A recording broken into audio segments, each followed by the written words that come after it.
ನಮಸ್ತೆ all pictures. ನಮೋ ವೆಂಕಟೇಶ ಅದ್ಭುತವಾದ ಸಿನಿಮಾನ ನಮ್ಮೆಲ್ಲರಿಗೂ ಇನ್ನೇನು ಏನೋ ರಿಲೀಸ್ ಮಾಡೋದಕ್ಕೆ ರೆಡಿ ಆಗಿದ್ದಾರೆ. ಅದಕ್ಕೆ ಸಾಕಷ್ಟು ವಿಷಯಗಳನ್ನ ನಾವು ಬೇರೆ ಆರ್ಟಿಸ್ಟ್ಗಳ ಜೊತೆ ಹಂಚ್ಕೊಂಡಿದ್ವಿ. ನನ್ನ ಜೊತೆ ಇವಾಗ ಶರತ್ ಆರೋಹಣ ಇದ್ದಾರೆ. He is very close to me and my wife as well. ಹಾಗೆ ಅವ್ರ ಗುರುಗಳಾದ ಗಣೇಶ್ ಪ್ರಸಾದ್ ಸರ್ ಇದ್ದಾರೆ. ಅವರೊಂದು ಅದ್ಭುತವಾದ ಹಾಡನ್ನ ಬರೆದು ನಮಗೆ ಕೊಟ್ಟಿದ್ದಾರೆ. ಅದನ್ನ ಸಂಗೀತದಲ್ಲೂ ಸಾಕಷ್ಟು ಅವರು ಇನ್ಪುಟ್ಸ್ ಕೊಟ್ಟಿದ್ದಾರೆ ಅಂತ ಅನ್ಕೋತೀನಿ. ಹೌದು, ಬೇಸಿಕ್ ಇನ್ಪುಟ್ಸ್ ಕೊಟ್ಟಿದ್ದಾರೆ. ಅದರ ಜೊತೆಗೆ ಕಂಪೋಸಿಷನ್ ಟೈಮಲ್ಲೂ ಲೈಕ್ ಸಾಕು ಜೊತೆಗಿದ್ಬಿಟ್ಟು ಸುಮಾರು ಇನ್ಪುಟ್ಸ್ ಹಾಗಾಗಿ ಕೊಟ್ಟಿದ್ದಾರೆ. ಸೊ ನಮ್ಮ ಶರತ್ ಅವ್ರನ್ನ ಈಗ ನಾವು ಫಸ್ಟ್ ಪ್ರಶ್ನೆ ನಾವು ಕೇಳಬೇಕಾಗಿರೋದು ನಾನ್ ಕೇಳಿದ್ದೇನು ಅಂದ್ರೆ, ನಮ್ಮ ಡೈರೆಕ್ಟರ್ ವಿಜಯ್ ಭಾರದ್ವಾಜ್ ಅವರು ಫಸ್ಟ್ ವ್ಯಕ್ತಿ ಪ್ರೊಡ್ಯೂಸರ್ ಪ್ರಾಜೆಕ್ಟ್ ಕನ್ಫರ್ಮ್ ಆಗಿದೆ ಅಂತ ಹೇಳಿದ ಕೂಡಲೇ ಕಾಲ್ ಮಾಡಿದ್ದು ಶರತ್ ಅವ್ರಿಗೆ. ಹೌದು, ಅದು ಹೇಗೆ, ಯಾಕೆ? ಸೊ ವಿಜಯ್ ಅವರು ನನಗೆ ಒಂದು ಶಾರ್ಟ್ ಫಿಲ್ಮ್ ಮುಖಾಂತರ ಪರಿಚಯ ಆಗಿದ್ರು. ಸೊ ಅದರಲ್ಲಿ ನಾವಿಬ್ರು, ಅವರು ನಮ್ಮ ಸ್ಟುಡಿಯೋಗೆ ಬಂದಾಗ ನಾನು ಅವ್ರಿಗೆ ಹೇಗೆ ರೆಸ್ಪಾಂಡ್ ಮಾಡಿದೆ ಅದೆಲ್ಲ ಅಬ್ಸರ್ವ್ ಮಾಡಿ ಅವರು ನೆಕ್ಸ್ಟ್ ಫಿಲಮ್ ಒಂದು ರೆಡಿ ಆಗೋ ಥರ ಇದೆ, ಒಂದು ನೆಗೋಸಿಯೇಷನ್ ನಡೀತಾ ಇದೆ ಅದ್ರ ಬಗ್ಗೆ. ಸೊ ಹಾಗಾಗಿ ನೀವೇನಾದ್ರು ಅದಕ್ಕೆ ಸಂಗೀತ ನಿರ್ದೇಶನ ಮಾಡ್ಬೋದಾ ಅಂತ ಕೇಳಿದರು. ಸೊ ನಾನು ವಿಜಯ್ ಅವರ ವರ್ಕ್ ನೋಡಿದ್ದು, ಹಳೇದು 2-3 ಶಾರ್ಟ್ ಫಿಲ್ಮ್ ತೋರಿಸಿದ್ರು ಅವ್ರದ್ದು. ಅವರ ಒಂದು ನಿರ್ದೇಶನದಲ್ಲಿ ಮತ್ತು ಅವರ ನಿರ್ದೇಶನದಲ್ಲೂ ತುಂಬ ಒಂದು ವಿಷಯದಲ್ಲಿ ಅವರ ಪ್ರಬುದ್ಧತೆಯನ್ನು ನೋಡಿ ಓಕೆ ಮಾಡಿದ್ರೆ ಇಂಥವ್ರ ಜೊತೆ ವರ್ಕ್ ಮಾಡಬೇಕಪ್ಪ ಅಂತ ಅನಿಸಿತ್ತು ನನಗೂ. ಹಾಗಾಗಿ ಅವ್ರು ಈ ಥರ ಕೇಳಿದಾಗ ನನಗೆ ಓಕೆ, ಫಿಲಮ್ ಅಂತಂದ್ಮೇಲೆ ಕಮರ್ಷಿಯಲ್ ಎಲಿಮೆಂಟ್ಸ್ ಇದ್ದೇ ಇರುತ್ತೆ, ಇಲ್ಲ ಅಂತಲ್ಲ. ಅದೆಲ್ಲ ಬಿಟ್ಟು ಒಂದು ಕೆಲಸನ ಕರೆಕ್ಟಾಗಿ ಕಲಿತು ಅದನ್ನು ಎಕ್ಸ್ಪೆರಿಮೆಂಟ್ ಮಾಡಿ ಜನರಿಗೆ ಕೊಡೋವಂಥ ವಿಷಯದಲ್ಲಿ ಮಾಡಿದ್ರೆ ಇಂಥ ವ್ಯಕ್ತಿಗಳ ಜೊತೆ ನಾವು ಒಡನಾಟ ಬೆಳೆಸಿ ಕೆಲಸ ಮಾಡಬೇಕು ಅಂತ ಅನಿಸಿತ್ತು. ಹಾಗಾಗಿ ಅವರು ಕೇಳಿದ ತಕ್ಷಣ ನಾನು ಹಿಂದೆ ಮುಂದೆ ಯೋಚನೆ ಮಾಡಿದೆ, ಒಪ್ಕೊಂಡ್ಬಿಟ್ಟೆ. ಆಮೇಲೆ ಇದೇ ಥರ ಅಪ್ಡೇಟ್ಸು ಕೊಡ್ತಾ ಇದ್ರು, ಸರ್ ಈ ಥರ ಒಂದು ಮೀಟಿಂಗ್ ಇದೆ, ಹೋಗ್ತಾ ಇದ್ದೀನಿ ಅದೆಲ್ಲ ಹೇಳ್ತಾ ಇದ್ರು. ಸರಿ, ಅವರು ಪ್ರೊಡ್ಯೂಸರ್ ಜೊತೆ ಹಿಂಗೆ ಮಾತುಕತೆ ಆಗಿ ಎಲ್ಲ ಪಕ್ಕ ಆದಮೇಲೆ ಅವ್ರ ಜೊತೆ ಮಾತುಕತೆ ಫಸ್ಟ್ ಫೋನ್ ಮಾಡಿ ನನಗೆ ಹೇಳಿದ್ರು, ಸರ್ ಪ್ರಾಜೆಕ್ಟ್ ಅಪ್ ಆಗಿದೆ, ಕೆಲಸ ಸ್ಟಾರ್ಟ್ ಮಾಡೋಣ ಆದಷ್ಟು ಬೇಗ, ತುಂಬ ಮಜಾ ಮಾಡೋಣ ಕೆಲಸ ಮಾಡುವಾಗ ಅಂತ ಹೇಳಿದ್ರು.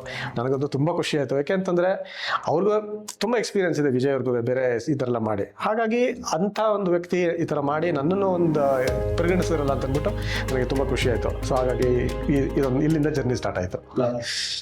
ತಾವು ಇಂಗ್ಲಿಷ್ ಪ್ರೊಫೆಸರ್ ಕೂಡ, ಹಾಗಾಗಿ ಕನ್ನಡದ ಬಗ್ಗೆ ನಿಮಗೆ ಇರೋ ಅಭಿರುಚಿ, ಅದ್ರ ಬಗ್ಗೆ ಇರುವಂತ ಒಂದು ವಿಶ್ವಾಸ ಏನು ಕಾಣಿಸ್ತಾ ಇದೆ ಆ ಹಾಡ್ ಮುಖಾಂತರ. ತಮಗೇನು ಇನ್ಸ್ಪಿರೇಷನ್ ಇತ್ತು ಈ ತರದೊಂದು ಹಾಡನ್ನ ತಾವು ಬರಿಬೇಕು ಅಂತ? ಏನ್ ನಿಮಗೆ ವಾಟ್ ಇನ್ಸ್ಪೈರ್ಡ್? ಸರ್, ಇದೆಲ್ಲ ಸ್ಟಾರ್ಟ್ ಆದದ್ದೇ ಶರತ್ ಅವರ ಆರೋಹಣ ಸ್ಟುಡಿಯೋ. ಆಗಿನ್ನೂ ಅದು ಬೆಂಗಳೂರಿಗೆ ಬಂದಿರಲಿಲ್ಲ, ಮೈಸೂರಲ್ಲೇ ಇತ್ತು. ನನ್ನ ಕೆಲವು ಹಾಡುಗಳನ್ನ ಅಲ್ಲಿ ಹಾಡ್ಲಿಕ್ಕೆ ಹೋಗಿದ್ವಿ. ಆವಾಗ ಈ ಥರ ಒಬ್ರು ಇದ್ದಾರೆ ವಿಜಯ್ ಭಾರದ್ವಾಜ್ ಅಂತ, ಒಂದು ಫಿಲಮ್ ಮಾಡೋಕ್ಕೆ ಹೋಗ್ತಾ ಇದ್ದಾರೆ. ಮನುಷ್ಯ ತುಂಬ ಎಂಥೂಸಿಯಾಸ್ಟಿಕ್, ವೆರಿ ಒಂಥರ ಹೈ ಸ್ಪಿರಿಟೆಡ್ ಫೆಲೋ, ಮಾತಾಡಿಸಿ ಒಂದು ಸರಿ ಅಂತಂದರು. ಮಾತಾಡಿದ ಫಸ್ಟ್ ದಿನವೇ ನನಗೆ ಸುಮಾರು 1.5 ಗಂಟೆ ಅವ್ರು ನನಗೆ ಕಥೆಗಳ ಮೇಲೆ ಕಥೆಗಳು ಹೇಳೋಕ್ಕೆ ಶುರು ಮಾಡಿದ್ರು. So we often met. I work in Davanagere. ಮೈಸೂರಿಗೆ ಬಂದಾಗ 1-2 ಸರಿ ಮನೆಗೆ ಬಂದಿದ್ದರು, ಮಾತಾಡಿದ್ರು. ಈ ಥರ ಹೇಳ್ತಾ ಇದ್ರು, ಈ ಸಿಚುವೇಶನ್ ಇದೆ, ಒಂದು ಫಿಲಸಾಫಿಕಲ್ ಸಾಂಗ್ ಬರೀಬೇಕು, ನೀವು ಸ್ವಂತ ರಚನೆ ಮಾಡ್ತಿರಲ್ಲ, ಮಾಡಿರಿ ಅಂತ ಹೇಳ್ತಾ ಇದ್ರು. ನಾನು ಫಸ್ಟ್ ಒಂದು ಮಾಡಿಕೊಟ್ಟೆ, ಭಾಳ ದೊಡ್ಡದಾಗಿ, ಅಂದರೆ ಈ ಥರದ್ದೆಲ್ಲ ಫಿಲ್ಮಿಗೆ ಸೂಟ್ ಆಗಲ್ಲ ಅಂತಂತಂದ್ರು. ಆಮೇಲೆ ನಾನು ಹೇಗೆ ಆಗಬೇಕು ಹೇಳಿ ನೋಡುವ ಅಂತಂದೆ. ಆಮೇಲೆ ಅದನ್ನು ಒಂದು 3-4 ರೌಂಡ್ ಕೂತ್ಕೊಂಡು ಅದನ್ನು ಸಾಹಿತ್ಯ ಇನ್ನೂ ತಿಳಿಯಾಗಿಸಿ ಆಡು ಭಾಷೆಯಲ್ಲಿ ಬರಬೇಕು ಅಂದರು. ನಾನು ಆಡು ಭಾಷೆಯಲ್ಲಿ ರಚನೆ ಮಾಡೋಕ್ಕಾಗೋದಿಲ್ಲ, ನನಗೆ ಫಿಲಸಾಫಿಕಲ್ ಆಗಬೇಕು ಅಂದಮೇಲೆ ಅದ್ರ ತೂಕ ಸಾಧ್ಯ ಇಲ್ಲ. ಅಂದರೆ ಅದ್ರ ತೂಕ ಇರಬೇಕು.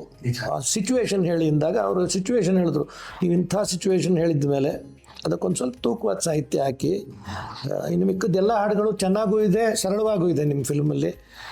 ಆಗ್ತಾನೆ ಒಂದೇ ಒಂದು ರಚನೆ ಮಾಡಿದ್ರು, ಇನ್ನೊಂದು ಹಾಡು. ಸೊ ಅದರಿಂದ ಇದು ಮಾಡಿ ಈ ಥರ ಆಗುತ್ತೆ, ಇಷ್ಟ ಆಗುತ್ತೆ, ಇದಕ್ಕಿಂತ ಕಡಿಮೆ ಮಾಡಬೇಡಿ ಅಂತ ಹೇಳಿದ್ದೆ. ಸೊ ಈ ಅಕ್ಸೆಪ್ಟೆಡ್ ದಟ್ ಫೈನಲಿ. ಆಮೇಲೆ ಒಂದು ಸ್ವಲ್ಪ ದಿನ ಆಯಿತು. ಆಮೇಲೆ ಶರತ್ ಅವರು, ನೀವು ಬರೆದಾಗಿದೆ, ನೀವು ನಂಗೆ ಗೊತ್ತು, ನೀವು ರಚನೆ ಮಾಡುವಾಗೆಲ್ಲ ಹಾಡು ಹೇಳ್ಕೊಂಡೆ ಮಾಡಿರ್ತೀರ, ಆದ್ದರಿಂದ ಅದ್ರದ್ದು ಔಟ್ಲೈನ್ ಹೇಳಿ, ಯಾವ ಥರ ರಚನೆ ಮಾಡಿದ್ದೀರ ಅದನ್ನು. ಸೊ ಔಟ್ಲೈನ್ ತೋರಿಸ್ದೆ, ಇದಾಗ್ಬೋದಾ ಅಂತ. ಆಮೇಲೆ all credit goes to Sharath. Sir, ಅದ್ಭುತ. ಆಸ್ ಯು ರೈಟ್ಲಿ ಸೆಡ್, ಒಂದು ಅರ್ಥನ ಸನ್ನಿವೇಶಕ್ಕೆ ಅರ್ಥ ಮಾಡಿಕೊಂಡು ಇಲ್ಲಿ ಪದಗಳ ಬಳಕೆ ಹುಷಾರಾಗಿ ನಾವು ಮಾಡ್ಕೋಬೇಕು ಅಂತ ಹೇಳಿ ಆ ಒಂದು ಕಾನ್ಶಿಯಸ್ ಎಫರ್ಟ್ ಹಾಕಿದ್ದೀರಾ, ಅದ್ಭುತ. ಸರ್, ಈಗ ಒಂದು ಸಣ್ಣದು ನಾನು ಶರತ್ ಅವ್ರನ್ನ ಕೇಳ್ತೀನಿ. ಲಿರಿಕ್ಸ್ ನ ರೆಡಿ ಮಾಡಿ ಅದಕ್ಕೆ ಕಂಪೋಸ್ ಮಾಡ್ತಿದ್ದು ಒಂದು ಕಾಲದಲ್ಲಿ. ಅದನ್ನ ಇವತ್ತು I don't think so many of them follow. ಏನ್ ಅನ್ನಿಸ್ತು ದಟ್ ಈ ಹಳೇದು ಮೆಥಡ್ಗೆ ನೀವು ಹೋದಾಗ? ಸರ್ ಒಂದು ವಿಷಯ ಫ್ರಾಂಕ್ ಆಗಿ ಹೇಳ್ತೀನಿ, ನನಗೆ ಹೊಸ ಫಾರ್ಮೆಟ್ ಯಾವುದು ಹಳೆ ಫಾರ್ಮೆಟ್ ಯಾವುದು ಗೊತ್ತಿಲ್ಲ. ನನ್ನನ್ನು ಕೇಳಿದ್ರು ಮ್ಯೂಸಿಕ್ ಡೈರೆಕ್ಷನ್ ಮಾಡಿ ಅಂತ, ಸರ್ ದಯವಿಟ್ಟು ಫಸ್ಟು ಸಾಹಿತ್ಯ ಕೊಡಿ, ಅದಕ್ಕೆ ತಕ್ಕಾಗಿ ನಾನು ಮಾಡ್ತೀನಿ ಅಂತ ಹೇಳಿದ್ದು. ಆಮೇಲೆ ಹೋಗ್ತಾ ಹೋಗ್ತಾ ಎಕ್ಸ್ಪೀರಿಯನ್ಸ್ ಮೇಲೆ ಜನರ ಜೊತೆ ಮಾತಾಡಿದ್ಮೇಲೆ ಗೊತ್ತಾಯಿತು ನನಗೆ ಇದು ಮುಂಚೆ ಫಾಲೋ ಮಾಡ್ತಿದ್ರು ಅಂತ ಅಂದ್ಬಿಟ್ಟು ಗೊತ್ತಾಯಿತು. But okay, I was fine with that. ಹೊಸ ಫಾರ್ಮೆಟಲ್ಲಿ ಮಾಡಬೇಕು ಅಂತ ಏನು ಸಿದ್ಧಾಂತ ಏನಿಲ್ವಲ್ಲ. ಹಾಗಾಗಿ ಇವಾಗ ಹೆಂಗೆ ಅಂತಂದರೆ ಆಲ್ರೆಡಿ ಟ್ಯೂನ್ಸ್ ರೆಡಿ ಇರುತ್ತೆ. ನನಗೆ ಈ ಟ್ಯೂನ್ ಚೆನ್ನಾಗಿದೆ, ಈ ಟ್ಯೂನ್ ಚೆನ್ನಾಗಿದೆ, they will pick and do that. ಅದಕ್ಕೆ ಸಾಹಿತ್ಯ ಬರೆದು ಮಾಡಿಬಿಡ್ತಾರೆ. ಬಟ್ ಈ ಫಿಲಮಲ್ಲಿ ಬಹುತೇಕ ಪಾರ್ಟ್ಸ್ ಅಂದರೆ not only about the songs, ಸ್ಕೋರಿಂಗಲ್ಲೂ ಕೂಡ ಸುಮಾರು ಕಡೆ ನಾನು ಸನ್ನಿವೇಶಕ್ಕೆ ತಕ್ಕ ಕೇಳಿಕೊಂಡು ನನ್ನ ಯೋಚನೆಗಳೇನು ಬಂದಿದೆ ಹಂಗೆ ಮಾಡಿದ್ದೀನಿ. ಸೊ ಈ ಸಾಂಗು ಅಷ್ಟೇ, ಈ ಥರ ಸಾಂಗ್ ಎಸ್ಪೆಷಲಿ ಆ ಸನ್ನಿವೇಶನ ತಿಳ್ಕೊಂಡು ಆ ಒಂದು ಲೈಟಿಂಗ್ ಹೇಗಿರುತ್ತೆ, ಆ ಸೀನ್ದು ಕಲರ್ ಹೇಗಿರುತ್ತೆ, ಫೀಲ್ ಹೇಗಿರುತ್ತೆ, ಆಚೆ ಈಚೆ ಏನೇನು ಸನ್ನಿವೇಶಗಳಿರುತ್ತೆ ಕೇಳಿಕೊಂಡು ಅದಕ್ಕೆ ತಕ್ಕಾಗಿ ಇನ್ಸ್ಟ್ರೂಮೆಂಟೇಷನ್ ಮಾಡಿ ಸಾಹಿತ್ಯನೂ ಅದಕ್ಕೆ ತಕ್ಕಾಗಿ ನಾವು ಮಾಡಿಫಿಕೇಶನ್ ಮಾಡಿಸ್ಕೊಂಡಿದ್ದೀವಿ. ಅದರ ಮೇಲೆ ನಾವು ಕಂಪೋಸ್ ಮಾಡಿದಂಥ song. So lyrics is the priority here. Music ಅದಕ್ಕೆ ಸಪೋರ್ಟಿಂಗಾಗಿ ಬಂದಿದೆ, ಬಟ್ ಅದು ಜೊತೆಗೆ ಸೇರಿ ಒಂದು ಅದ್ಭುತವಾದ ಒಂದು ಮ್ಯೂಸಿಕ್ ಬಂದಿದೆ ಅಂತ ಹೇಳ್ತಾರೆ ಇವರು. ಸರ್, ಈಗ ನೀವು ಜಿ ಉದಯ್ ಶಂಕರ್ ಅವರು ಅವರೆಲ್ಲ ಬರೆಯೋ ಕಾಲಕ್ಕೆ ಒಂದ್ಸಲ ನಾವು ಬೆಳಕು ಹಾಕಿದಾಗ ಪದಗಳ ಬಳಕೆ ಅದು ಎಷ್ಟು ಅರ್ಥಗರ್ಭಿತವಾಗಿರೋದು. ಈಗಿನ ಕಾಲದಲ್ಲಿ ಸ್ವಲ್ಪ ಕಷ್ಟ ಇದೆ ಆ ತರ ಒಂದು ಸನ್ನಿವೇಶನ ಬಳಸ್ಕೊಂಡು ಮಾಡೋದು. ನಿಮ್ಗೊಂಥರ ಇದು ಉಡುಗೊರೆ ಇದ್ದಂಗೆ ಅಂತ ನನಗನ್ಸುತ್ತೆ. ನಮ್ಮ ವೆಂಕಟೇಶ್ ಈ ತರ ಒಂದು ಸನ್ನಿವೇಶ ಬಂದು ಖಂಡಿತ ಅಲ್ಲಿ ಆ ತರದ ಒಂದು ಆಪರ್ಚುನಿಟಿ ಸಿಕ್ಕಿರೋದು ಅಂತ, ಅದೊಂದು ಸ್ವಲ್ಪ ಎಕ್ಸ್ಪೀರಿಯನ್ಸ್ ಬಗ್ಗೆ ಹೇಳಿ ಸರ್. ಸರ್, ನನಗೆ ಫಿಲ್ಮ್ ಸಾಂಗ್ಸು ರಾಜ್ಕುಮಾರ್ ಅವ್ರ ಕಾಲಕ್ಕೆ ಮುಗಿದೋಯ್ತು ಅಂತ ನಾನು ಅಂದ್ಕೊಂಡಿದ್ದವನು. ಯಾಕೆಂದರೆ ಆ ಥರ ಸಾಹಿತ್ಯ ನಮ್ಮ ಇಡೀ ಕನ್ನಡ ನಾಡಿಗೆನೆ ಕನ್ನಡನ ಶುದ್ಧವಾಗಿ ಕಲಿಸಿದವರು ರಾಜ್ಕುಮಾರ್. ಆಯಿತಾ, ಸ್ಕೂಲು ಕಾಲೇಜ್ ಓದಿದ್ದವ್ರಿಗೆ ಅದರಲ್ಲಿ ಎರಡನೇ ಮಾತೇ ಇಲ್ಲ. ಅಷ್ಟು ಶುದ್ಧತೆಯನ್ನು ಇವತ್ತು ಮೇಂಟೈನ್ ಆಗ್ತಾ ಇಲ್ವಲ್ಲ ಆ ಚಿತ್ರರಂಗದಲ್ಲಿ ಅನ್ನೋ ಸಂಕಟ ಇತ್ತು ನನಗೆ. ಸೊ ನಾವು ಭಾವಗೀತೆಗಳು ಜಾಸ್ತಿ ಬರ್ಕೊಂಡು ನಾನೇ ಕಂಪೋಸ್ ಮಾಡ್ಕೊಂಡು ಹಾಡ್ಕೊಂಡು ಇರ್ತಾ ಇದ್ವಿ. ಅದಕ್ಕಾಗಿ ಕನ್ನಡ ಆಚೆ ಹೋಗ್ತಾ ಇದೆಯಲ್ಲ ಅನ್ನೋದೊಂದು ಸಂಕಟ ಇತ್ತು. ಆದರೆ ಸಿಚುವೇಶನ್ನು, ಕ್ಲಾಸು, ಮಾಸು ಅಂತೆಲ್ಲ ಬಂತು. ಸೊ ಇವತ್ತು mass is more important than class ಅನ್ನೋ ಥರ ಆಯಿತು. ಹಾಗಾಗಿ ಅದ್ಭುತವಾದಂಥ ಚಿತ್ರಕವಿಗಳೆಲ್ಲ ಇವತ್ತು ಎರಡೂ ಬರೀತಾ ಇದ್ದಾರೆ. ಹಾಗಾಗಿ ನನಗೆ ಎಲ್ಲೋ ಇಂಥ ಜಾಗದಲ್ಲೆಲ್ಲ ನಾವು ಸಲ್ಲುವುದಿಲ್ಲ ಅನ್ನೋದೊಂದು ಭಾವನೆ ಇತ್ತು. ಸೊ ವಿಜಯ್ ಭಾರದ್ವಾಜ್ ಬಂದು ಕೇಳಿದಾಗ ನನಗೆ ಇದೊಂದು ಆಪರ್ಚುನಿಟಿ, ನಾನು ನೋಡೋಣ ಅಂತಂದ್ಬಿಟ್ಟು ಬರೆದಾದ್ಮೇಲೆ ಅವರು ಇದು ಸಾಧ್ಯ ಇಲ್ಲ ಫಿಲಮ್ಗೆ ಅಂದರು. ನಂಗೆ ಗೊತ್ತು ಅದು, ನೀವು ಬಿಟ್ಬಿಡಿ ಅದನ್ನ, ನನ್ನ ಕರಿಬಿಡಿ ಅಂದೆ. ಆಮೇಲೆ ಇಲ್ಲ ಬನ್ನಿ ನೀವೇ ಬೇಕು ಅಂತಂದರು. ಆಮೇಲೆ ಕೂತ್ಕೊಂಡ್ವಿ, 2ನೇ ಸರಿ ಮಾಡಿದ್ವಿ, 3ನೇ ಸರಿ ಮಾಡಿದ್ವಿ. ಕೊನೆಗೆ ಇನ್ನೂ ತಿಳಿಯಾಗಿ ಮಾಡಿ ಸರ್, ಅದು ಡೈರೆಕ್ಟ್ ಮನ್ಸಿಗೆ ಹೋಗ್ಬೇಕು, ಅದ್ರ ತೂಕ ಹಂಗೆ ಇರಬೇಕು ಅಂದರು. ಇದು ಹೆಂಗೆ ನೀವು ಮಗುನು ಚೂಟಿ ತೊಟ್ಲು ತೂಗೋದು ಅಂತ ಹೆಂಗೆ ಸಾಧ್ಯ ಇದು? ಕೊನೆಗೆ ಆ ಬೆಲ್ಲದ ಮನಸ್ಸು, ಕಲ್ಲಿನ ಮನಸ್ಸು ಬೆಲ್ಲದಂತಾದರೆ ಆ ಲೈನ್ಸ್ ಬರುವಾಗ ನಾನು ಹೇಳಿದೆ, ಅಲ್ಟಿಮೇಟ್ಲಿ ಇದೊಂದು ಸಣ್ಣ ಸಿಮಿಲಿ ಹಾಕಿದ್ರೆ ನೀವು ಕೇಳಿದ ಲಕ್ಷಣಗಳು ಬರೋದಿಲ್ಲ ಇದರಲ್ಲಿ, ನೋಡೋಣ ಅಂತಂದ್ಬಿಟ್ಟು ಅದನ್ನ ಹಾಕಿದ್ವಿ. In fact those are the lines which are highlight of the song. Absolutely, ಎರಡೇ ಮಾತಿಲ್ಲ ಸರ್. ನನಗೆ ರೋಮಾಂಚನ ಆಗುತ್ತೆ ಪ್ರತಿ ಸಲ ಹಾಡು ಕೇಳಿದಾಗ. ಯಾಕಂದ್ರೆ ಆ ಹಳೆ ಕಾಲದ್ದು ಆ ಒಂದು ಎಸೆನ್ಸ್, ಅದು ಆ ಫ್ಲೇವರ್ ಅಂತ ಕರಿತೀವಲ್ಲ. ಈಗ ನಾವು ಐಸ್ ಕ್ರೀಮ್ ತಿನ್ಬೇಕಾದ್ರೆ ಅನ್ಕೋತೀವಿ, ಎಷ್ಟು ಸಲ ಬಾಸ್ಕೆಟ್ ರೋಲ್ಸ್ ಹೋಗ್ತೀವಿ, ಎಂತೆಂತ ದೊಡ್ಡ ದೊಡ್ಡ ಐಸ್ ಕ್ರೀಮ್ ಪಾರ್ಲರ್ ಹೋಗಿ ತಿನ್ಕೊಂಡ್ ಬಂದ್ಬಿಡ್ತೀವಿ. ಆದ್ರೆ ಈ ಹಳೆ ಕಾಲದ್ದು ಜಾಯ್ ಐಸ್ ಕ್ರೀಮ್ ಅಂತ ಹೇಳ್ತಾರೆ. ಈ ಸಿನಿಮಾಗೆ ಜಾಯ್ ಐಸ್ ಕ್ರೀಮ್ ಅಂದ್ರೆ ಈ ಹಾಡು. ನಾನು ಅಷ್ಟು ರಿಲೀಸ್ ಮಾಡಿದ್ದೀನಿ, ಅದ್ಭುತವಾಗಿ ಬಂದಿದೆ. ಬಿಫೋರ್ ಇನ್ನೊಂದು ಪ್ರಶ್ನೆಗೆ ಮುಂಚೆ, ಇದು ಈ ಥರ ಇವರೇ ಸೂಟಬಲ್ ಅಂತ ಅನ್ಕೊಳ್ಳೋಕ್ಕೆ ಒಂದು ಮೇನ್ ಕಾರಣ ಇದೆ. ಇವರು ಸ್ವಲ್ಪ ವರ್ಷಗಳ ಮುಂಚೆ ಕೊರೋನಾ ಟೈಮಲ್ಲೇ ಒಂದು ಪ್ರಯತ್ನ ಸ್ಟಾರ್ಟ್ ಮಾಡಿದರು, ಕವಿರಾಗ ಮಾರ್ಗ ಅಂತ. ಅಂದರೆ ಪ್ರಖ್ಯಾತ ಹಿಂದಿ ಗಾಯಕರ ಹಾಡುಗಳನ್ನ ಇವರು ಕನ್ನಡದಲ್ಲಿ ಅನುವಾದ ಮಾಡಿ, ಸಾಹಿತ್ಯಕ್ಕೆ ಮತ್ತು ಸಂಗೀತದ ಛಂದಸ್ಸಿಗೆ ಯಾವುದೋ ಧಕ್ಕೆ ಬರದ ಹಾಗೆ ಅನುವಾದ ಮಾಡಿ ಅದನ್ನು ಇವರು ಕನ್ನಡದಲ್ಲಿ ಹಾಡಿದ್ದಾರೆ. ಇವ್ರದ್ದೊಂದು ಯೂಟ್ಯೂಬ್ ಚಾನಲ್ ಇದೆ, ಕವಿರಾಗ ಮಾರ್ಗ ಅಂತ. ಆ ಒಂದು ಸಾಹಿತ್ಯದ ಪ್ರಬುದ್ಧತೆ ಮೇಲೆ ನಾನು ಇವ್ರನ್ನ ಚೂಸ್ ಮಾಡಿದ್ದೆ, ಇವರೇ ಆಗ್ಬೇಕು ಇದಕ್ಕೆ ಅಂತ ಅಂದ್ಬಿಟ್ಟು ಚೂಸ್ ಮಾಡಿದ್ದೆ. ಎಷ್ಟು ಚೆನ್ನಾಗಿರುತ್ತೆ ಅಂತಂದ್ರೆ, ಎಷ್ಟು ಮುಖ್ಯ ನೋಡಿ, ಸಿನಿಮಾಲಿ ಹಾಡು ಅಥವಾ BGM ಅನ್ನೋದು ಎಲ್ಲಾ ವಿಜುವಲ್ಸ್ ನ ಎನ್ಹಾನ್ಸ್ ಮಾಡುವಂತ ಒಂದು ಅದ್ಭುತವಾದ ಲೇಯರ್ ಅದು. ಆ ಲೇಯರ್ ಆಳ ತಿಳ್ಕೊಂಡಿರುವಂತ ಡೈರೆಕ್ಟರ್ ವಿಜಯ್ ಭಾರದ್ವಾಜ್ ಆಗ್ತಾರೆ. ಅದನ್ನ ಲಿಸ್ಟ್ ಮಾಡುವಂತ ಅದ್ಭುತವಾದ ಯಂಗ್ ಮ್ಯೂಸಿಕ್ ಡೈರೆಕ್ಟರ್ ಸಿಗ್ತಾರೆ. ಹಾಗೆ ಅವ್ರ ಮುಖಾಂತರ ಆ ಒಂದು ಹಾಡಿಗೆ ಯಾವ ರೀತಿ ಬರವಣಿಗೆ ಇರಬೇಕು ಅಂತ ಗುರುಗಳು ಸಿಗ್ತಾರೆ. ಸೊ ಇದು ಯಾವಾಗ ಆಗತ್ತೆ ಅಂತಂದ್ರೆ, ಉದ್ದೇಶ ಯಾವಾಗ್ಲೂ ಸ್ವಚ್ಛವಾಗಿದ್ರೆ ಒಳ್ಳೆ ಜನ ಒಟ್ಟು ಸೇರಿ ಕೆಲಸ ಮಾಡುವಂತ ಒಂದು ಪ್ಲಾಟ್ಫಾರ್ಮ್ ಕ್ರಿಯೇಟ್ ಆಗುತ್ತೆ ಅನ್ನೋದಕ್ಕೆ ಇದೊಂದು ತಮ್ಮೆಲ್ಲರೂ ತಿಳಿಸ್ಬೇಕಾಗಿರುವಂತ ವಿಷಯ. ಎರಡನೇದು, ಇಂಥ ಸಿನಿಮಾನ ಗೆಲ್ಲಿಸ್ಬೇಕಾಗಿರೋದು ನಾವು ಆಡಿಯನ್ಸ್ ಆಗಿ. ಸದಾಕಾಲ ಮನೇಲಿ ಕೂತ್ಕೊಂಡು ಅಸಭ್ಯವಾಗಿದೆ, ಇದು ಚೆನ್ನಾಗಿಲ್ಲ, ಅಯ್ಯೋ ಏನೋ ಸಿನಿಮಾ, ಈ ತರ ಕನ್ನಡ ಸಿನಿಮಾದ ಬಗ್ಗೆ ಹಲವಾರು ಮಾತಾಡೋರು ಜಾಸ್ತಿ ಆಗ್ಬಿಟ್ಟಿದ್ದಾರೆ. ಆದ್ರೆ ಒಳ್ಳೆ ಪ್ರಯತ್ನ ಪಟ್ಟಾಗ ನಾವೇನು ಇದನ್ನ ಟ್ಯಾರಂಟಿನೋ ಸಿನಿಮಾ ಅಂತ ಏನು ಪ್ರಚಾರ ಮಾಡ್ತಾ ಇಲ್ಲ, ಇರೋ ಫ್ಯಾಕ್ಟ್ ಹೇಳ್ತಾ ಇದೀವಿ. ಒಂದು ಅದ್ಭುತವಾದ ಸ್ವೀಟ್ ಫಿಲ್ಮ್, ಅದನ್ನ ಹೋಗಿ ತಾವೆಲ್ಲರೂ ಅಲ್ಲೇ ಹೋಗಿ ನೋಡ್ಬೇಕು ಅಂತ ವಿನಂತಿ. Sir, moving forward, I heard one more interesting story about you. Producer Srinivas ಅವರು, the most decent person I have met. ಹೌದು, ಖಂಡಿತ. ಹೋಗ್ಬಿಟ್ಟು ಶರತ್ ಅವ್ರಿಗೆ ಅಡ್ವಾನ್ಸ್ ಚೆಕ್ ಕೊಡ್ತಾರೆ. ಅವ್ರು ಪ್ರಾಜೆಕ್ಟ್ ಶುರು ಮಾಡ್ಬೇಕಲ್ಲ, ಅಡ್ವಾನ್ಸ್ ಚೆಕ್ ಕೊಡ್ತಾರೆ. ಇಲ್ಲಿ ತಗೊಳ್ಳಿ, ಇಂಥ ವ್ಯಕ್ತಿ ಇವರು ಅಂದ್ರೆ ಅಡ್ವಾನ್ಸ್ ಚೆಕ್ ನ ಡೆಪಾಸಿಟ್ ಮಾಡಲ್ಲ ಅಂತ ಪ್ರೊಡ್ಯೂಸರ್ ಹೇಳ್ತಾರೆ ನನಗೆ. ಸರ್, ಯಾಕೆ ಸರ್ ಡೆಪಾಸಿಟ್ ಮಾಡಿಲ್ಲ ಅಂತ ಕೇಳಿದಾಗ ನಾನು ನಿಮ್ಮ ಪಕ್ಷದ ತಿಳ್ಕೊಳ್ಳೋಣ, ಹೇಳಿ sir. Movie full on full ಅಂದರೆ 100% ಮ್ಯೂಸಿಕ್ ಡೈರೆಕ್ಷನ್ ಮಾಡಿರೋ ಒಂದು ರೆಸ್ಪಾನ್ಸಿಬಿಲಿಟಿ ಇವಾಗ ಫಸ್ಟ್ ಟೈಮ್ ನನಗೆ ಬಂದಿದೆ. ನನ್ನ ಯೋಗ್ಯತೆ ಏನಂತ ನನಗೆ ಇನ್ನೂ ಗೊತ್ತಿರಲಿಲ್ಲ. ಸೊ ಫಸ್ಟ್ ಸಾಂಗ್ ಒಂದು ಬೇಸಿಕ್ ಟ್ಯೂನ್ ಮಾಡಿಕೊಡ್ತೀನಿ ಫಸ್ಟು. ಅವಾಗ ಇನ್ನೂ ಅಡ್ವಾನ್ಸ್ ಆಗಿ ಬಂದಿರಲಿಲ್ಲ. ಫಸ್ಟ್ ಬೇಸಿಕ್ ಟ್ಯೂನ್ ಮಾಡಿಕೊಡ್ತೀನಿ. ವಿಜಯ್ ಭಾರದ್ವಾಜ್ ಒಂದು ಪಲ್ಲವಿ ಚರಣ ಎಲ್ಲ ಮಾಡಿ ಮುಗಿಸಾಗಿದೆ, ಒಂದು BGM ಮಾಡಿಬಿಟ್ಟಿದ್ದೀನಿ. ವಿಜಯ್ ಭಾರದ್ವಾಜ್ ಕೊಟ್ಟೆ. ಸರ್ ಇದು ಬೇಡ ಸರ್ ಅಂದರು. ಓಕೆ, ಮಾಮೂಲಿ, ಓಕೆ ಟ್ಯೂನ್ ಮಾಡೋಣ. ಆಮೇಲೆ ಅಷ್ಟೊತ್ತಿಗೆ ಅಡ್ವಾನ್ಸ್ ಚೆಕ್ ಬಂತು. ಸರಿ, ಇನ್ನೂ ಹಿಂಗೆ ಮಾಡಿ ಸುಮಾರು ಇನ್ಪುಟ್ಸ್ ಕೊಟ್ಟರು. ಇನ್ನೊಂದೆರಡು ಮಾಡಿದೆ. ಸರಿ, ಇದು ಯಾಕೋ ಸರಿ ಹೋಗ್ತಿಲ್ಲ, ಕಮರ್ಷಿಯಲ್ ಎಲಿಮೆಂಟ್ ಇಲ್ಲ ಸರ್ ಅಂದರು. ಸರಿ ಆಯಿತು, ಫಸ್ಟು ಟ್ಯೂನ್ ಫೈನಲೈಸ್ ಮಾಡೋಣ, ನನ್ನ ಕೈಲಿ ಆಗುತ್ತಾ ನೋಡೋಣ, ಇಲ್ಲಾಂತಂದ್ರೆ ಚೆಕ್ನ ಹಂಗೆ ವಾಪಸ್ ಕೊಡೋಣ ಅಂತಾನೆ ಇಟ್ಟಿದ್ದೆ ನಾನು. ಆಮೇಲೆ ಯಾವಾಗ ಆಲ್ಮೋಸ್ಟ್ 4ನೇ ಟ್ಯೂನ್ ಫೈನಲೈಸ್ ಆಗಿದ್ದು, ಅದಾಗಿ ಸರ್ ಈ ಟ್ಯೂನ್ ಸರಿ ಇದೆ, ಏನೋ ಖುಷಿ ಅಂತ ಒಂದು ಸಾಂಗ್ ಫಸ್ಟ್, ಅದು ಪ್ರೊಡ್ಯೂಸರ್ ಅವರೇ ಬರೆದಿರೋದು. ಅವ್ರದ್ದೇ ಒಂದು ಥರ ಬೇಬಿ ಇದ್ದಂಗೆ ಅದು. ಅವ್ರ ಸಾಂಗ್ನೇ ನಾನು ಹಾಳು ಮಾಡೋದು ನನಗೆ ಅಷ್ಟು ಸರಿ ಹೋಗಿರಲಿಲ್ಲ. ಹಾಗಾಗಿ ನಾನು ಆ ಸಾಂಗು ಫಸ್ಟು ಫೈನಲೈಸ್ ಆಗಲಿ, ಅದರದ್ದು ಒಂದು ಅಟ್ಲೀಸ್ಟ್ ಒಂದು ಶೇಪ್ ನನಗೆ ಮುಂದೆ ವರ್ಕ್ ಮಾಡೋವಂಥ ಒಂದು ಕಾನ್ಫಿಡೆನ್ಸ್ ನನಗೆ ಬರಲಿ ಅನ್ನೋ ಒಂದು ಸ್ಟೇಜ್ವರೆಗೂ ನಾನು ವೆಯ್ಟ್ ಮಾಡಿದೆ. ಆಲ್ಮೋಸ್ಟ್ ಒಂದು 1.5 to 2 months ಆಗಿತ್ತು ಅಷ್ಟೊತ್ತಿಗೆ. ಆದಮೇಲಿಂದ ನಾನು ಈ ಟ್ಯೂನ್ ಫೈನಲೈಸ್ ಆಗಿ ಟ್ರ್ಯಾಕ್ ವೈಸ್ ಹಾಡಿ, ಸರ್ ಇದು ಈ ಹಾಡ್ದು ಸ್ಟ್ರಕ್ಚರ್ ಅಂತ ಹೇಳಿದ ಮೇಲೆ, ಇದು ಸರಿ ಇದೆ ಸರ್ ಮುಂದೆ ವರ್ಕ್ ಮಾಡ್ಬೋದು ಅಂತ ಹೇಳಿದ ಮೇಲೆ, ಆಮೇಲೆ ಚೆಕ್ ಡೆಪಾಸಿಟ್ ಮಾಡಿಬಿಟ್ಟು ಫಸ್ಟ್ ಲ್ಯಾಪ್ಟಾಪ್ ತೊಗೊಂಡೆ ನಾನು. ಎಕ್ಸಲೆಂಟ್. ಇಲ್ಲಿ ಅಕಸ್ಮಾತ್ ಯಂಗ್ಸ್ಟರ್ಸ್ ನೋಡ್ತಾ ಇದ್ದೀರಾ ಅಂತಂದ್ರೆ, ಇಂಟಿಗ್ರಿಟಿ ಅಂತ ಒಂದು ಪದ ಇದೆ. ಅದು ಯಾರು ಇಲ್ದಿರೋ ಟೈಮಲ್ಲಿ ನಾವು ಸರಿಯಾಗಿರುವಂತ ಕೆಲಸನ ಮಾಡೋದು, ಇದು ತುಂಬಾ ಮುಖ್ಯ. ಬರೀ ದುಡ್ಡು ಅಂತ ನಾವು ಚೇಸ್ ಮಾಡ್ತಾ ಹೋದ್ರೆ ಯಾವತ್ತಿದ್ರೂ ಜೀವನದಲ್ಲಿ ಅದು ಒಳ್ಳೆ ರೂಪ ನಿಮ್ಗೆ ಕೊಡೋಕೆ ಸಾಧ್ಯ ಇಲ್ಲ. ನೀವು ಯಾವಾಗಲೂ ತಾವು ಮಾಡೋ ಕೆಲಸದ ಮೇಲೆ ಶ್ರದ್ಧೆ ಇದ್ದು ಅದನ್ನ ಗಳಿಸ್ಬೇಕು. ಯಾರಂತ ಗಳಿಸ್ಬೇಕು? ನೀವು ಕಾನ್ಫಿಡೆನ್ಸ್ ಆ ಪ್ರೊಡ್ಯೂಸರ್ ಅಂತ ಗಳಿಸ್ಕೋಬೇಕಾಗಿತ್ತು. ಅದಾದ್ಮೇಲೆ ತಾವು ಅದನ್ನ ಡೆಪಾಸಿಟ್ ಮಾಡ್ತೀರಾ. ಇದೊಂದು ಸಣ್ಣ ಲೀಡರ್ಶಿಪ್ ಲೆಸನ್ ಅಂತ ನನ್ಗೆ ಅನ್ಸುತ್ತೆ. ಎಕ್ಸಲೆಂಟ್.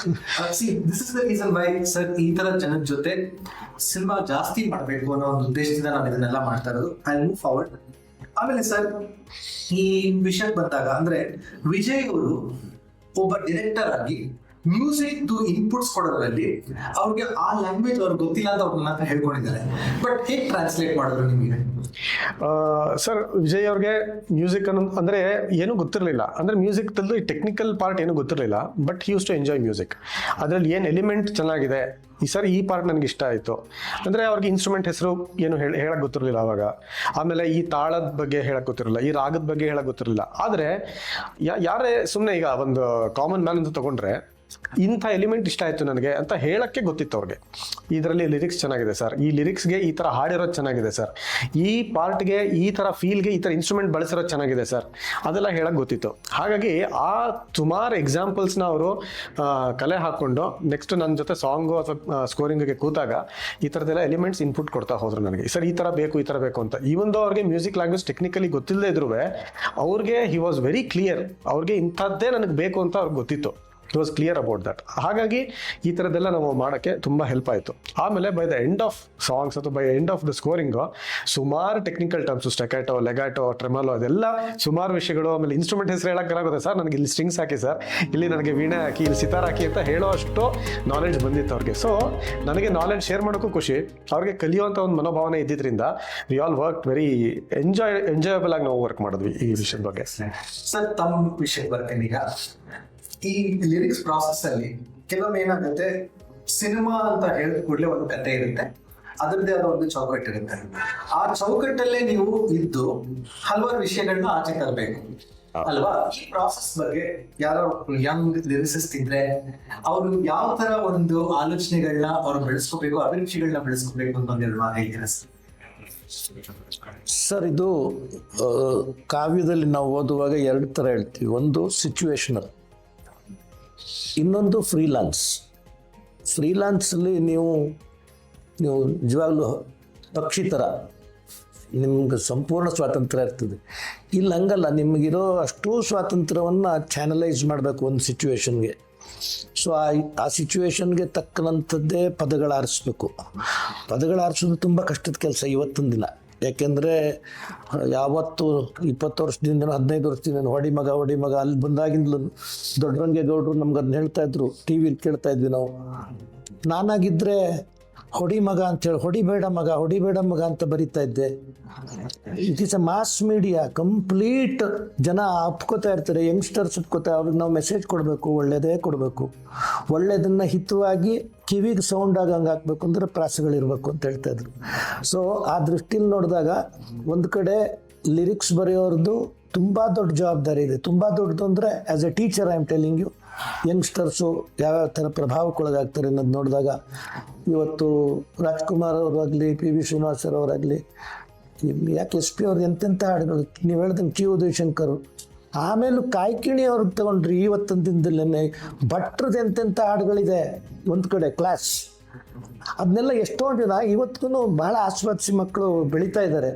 ಆದರೆ unfortunately the mass is getting more and more corrupted because of the lyrics.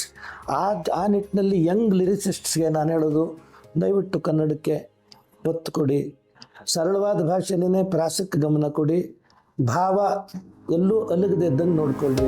ಅದನ್ನ ಮಾಡಿ ಜನಗಳನ್ನ ಮುಟ್ಬೋದು. ಇವತ್ತಿಗೂ ಜನ ಒಳ್ಳೆಯದನ್ನು ಆಸ್ವಾದಿಸ್ತಾರೆ, ನಂಗೆ ಆ ನಂಬಿಕೆ ಇದೆ ಖಂಡಿತ.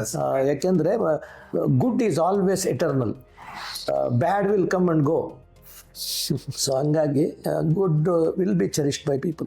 ನಮ್ದು ಒಂದೇ ಒಂದು ಉದ್ದೇಶ, ಶರತ್ ಅಂತವರು, ವಿಜಯ್ ಅಂತವರು, ಶ್ರೀನಿವಾಸ್ ಅಂತವರು, ತಾವು, ಈ ತರ ಜನ ಎಲ್ಲ ಸೇರಿ ನಮ್ಮ ಆಡಿಯನ್ಸ್ಗೆ ಇನ್ನೂ ಹಲವಾರು ಸಿನಿಮಾಗಳಿಗೆ ತಾವು ಭಾಗಿಯಾಗಿ ಒಂದಷ್ಟು ಔಟ್ಪುಟ್ ನ ತರಬೇಕು ಅನ್ನೋ ಉದ್ದೇಶದಿಂದ ನಾವು ಇದನ್ನ ಹಮ್ಮಿಕೊಂಡಿರೋದು. ಸರ್, ಮುಂದುವರಿಯೋದಕ್ಕಿಂತ ಮುಂಚೆ ಇನ್ನೊಂದು ಇಂಪಾರ್ಟೆಂಟ್ ಕ್ವೆಶ್ಚನ್ ಇದೆ. ಫಿಲಾಸಫಿ ಅನ್ನೋದು ತುಂಬಾ ಮುಖ್ಯ, ತುಂಬಾ ದೊಡ್ಡ ಪದ. ಎಲ್ಲಾರ್ದು ಒಂದೊಂದು ಆಲೋಚನೆಗಳಿರುತ್ತೆ, ಒಂದು ಕೋರ್ ಇರುತ್ತೆ. ಸರ್, ಈ ಒಂದು ಸಿನಿಮಾಕ್ಕೆ ನೀವು ಬರೆದಿರುವಂತ ಹಾಡು, in fact core foundation of the film is that. ಅದನ್ನ ಅಷ್ಟು ಚೆನ್ನಾಗಿ ಅರ್ಥಕೊಂಡು ತಾವು ಬರೆದಿದ್ದೀರಾ. Too beautifully written. All I want to know is, ಇಂಥ ಟೈಮಲ್ಲಿ ಡಿರೆಕ್ಟರ್ ಅಂತ ಅನ್ಸ್ಕೊಂಡಾಗ ಪದಗಳನ್ನ ಯಾವ್ದಾರ ತೆಗೆಯುವಂಥದ್ದು ಏನಾರ ಹೇಳಿದ್ರ ತಮ್ಗೆ? ಅಂದ್ರೆ ಈ ಪದ ಬೇಡ, ಇಲ್ಲಿ ಇನ್ನೊಂದು ಪದ ಬರಲಿ ಅನ್ನೋ ಒಂದು ಥಾಟ್ ಕೂಡ ಏನಾದ್ರು ಬಂತ, ಅಥವಾ ಒಂದೇ ಸಲಕ್ಕೆ ಅದು? ಇಲ್ಲ, ಅವರು ಯಾವುದೇ ಪದ ತೆಗೀರಿ ಅಂತ ಹೇಳಲಿಲ್ಲ. ಅವ್ರು ಕೇಳೋದು ಒಂದೇ, ಕ್ಲಿಷ್ಟ ಆಯಿತು, ಇದು ಸಾಮಾನ್ಯರಿಗೆ ಎಲ್ರಿಗೂ ಮುಟ್ಟಲ್ಲ, ನನಗೆ ಎಷ್ಟು ಅರ್ಥ ಆಗ್ತಾ ಇಲ್ಲ, ಇದು ನೀವು ದಯವಿಟ್ಟು ಇನ್ನೂ ಸರಳ ಮಾಡಿ, ತೂಕ ಹಂಗೆ ಇರಲಿ, ಸರಳ ಮಾಡಿ. ಇದೊಂದೇ ಅವ್ರದ್ದು ಕೊನೆಯವರೆಗೂ ಇರ್ತಾ ಇದ್ದದ್ದು, ಅದೊಂದೇ ಬೇಡಿಕೆ. ಸರ್, ನಾನು ಹೇಳಿದೆ, ನನಗೂ ಭಾಳ ಕಷ್ಟ ಸರ್ ಇದು ಪ್ರೋಸೆಸ್ಸು. ಬಟ್ ಫಸ್ಟ್ ಟೈಮ್ ಇದು ನೋಡಿ, ಒಂದು ಚೂರು ಹಿಂಸೆ ಇಲ್ಲದೆ ಇರೋ ಪಿಕ್ಚರ್ ತೆಗಿತಾ ಇದ್ದೀರಿ, ಹಾಸ್ಯಮಯವಾದ ಪಿಕ್ಚರ್ ತೆಗಿತಾ ಇದ್ದೀರಿ, ಕನ್ನಡಕ್ಕೆ ಇಷ್ಟು ಒತ್ತು ಕೊಡ್ತಾ ಇದ್ದೀರಿ, ಮನೆಯವ್ರು ಕೂತ್ಕೊಂಡೆಲ್ಲ ನೋಡೋವಂಥ ಪಿಕ್ಚರ್ ತೆಗಿತಾ ಇದ್ದೀರಿ. ಸೊ ನನಗೆ ಇದರಲ್ಲಿ ಮ್ಯಾಕ್ಸಿಮಮ್ ಕನ್ನಡಕ್ಕೆ ಭಂಗ ಆಗಬಾರ್ದು, ಅಷ್ಟೇ ನನ್ನ ಉದ್ದೇಶ. ಸರ್, ಈಗ I will ask you about V Manohar sir. Okay, ಅವರ ಒಂದು ಟೈಮ್ ತಮ್ಮ ಜೊತೆ ಸ್ಪೆಂಡ್ ಮಾಡಿದ್ದು, ಅವರು ಲಿರಿಕ್ಸ್ ಬರೆಯೋದಕ್ಕೆ ಇನ್ನೊಂದ್ ಸ್ವಲ್ಪ ಸಮಯನ ತಮ್ಮ ಜೊತೆ ಕಳೀತಾರೆ. ಅಷ್ಟು ಸೀನಿಯರ್ ಲೆಜೆಂಡರಿ ಕಂಪೋಸರ್ ಜೊತೆ you as a young composer ಅನ್ನೋದು ಆಡಿಯನ್ಸ್ಗೆ ನಿಜವಾದ ವಿಷಯ ತಿಳಿಸ್ಬೇಕು. ಶರತ್ ಅವ್ರು ಮಾಡುವಂತ ಮ್ಯೂಸಿಕ್ ಫಸ್ಟ್ ಟೈಮ್ ಹತ್ರ ಕೇಳಿಸೋದಿಲ್ಲ, ಅದ್ಭುತವಾಗಿ ಬಂದಿದೆ. ದಯವಿಟ್ಟು ಹಾಡುಗಳನ್ನ ಕೇಳಿ, ಅದು ತುಂಬಾನೇ ಚೆನ್ನಾಗಿ ಮಾಡಿದ್ದೀರ Sharath. Thank you. On that note, V Manohar sir ಬಗ್ಗೆ, ಆ ಲೆಜೆಂಡರಿ ವ್ಯಕ್ತಿ ಬಗ್ಗೆ ನಮ್ಮ ಜೊತೆ ಈಗ ಮಾತಾಡ್ತೀನಿ.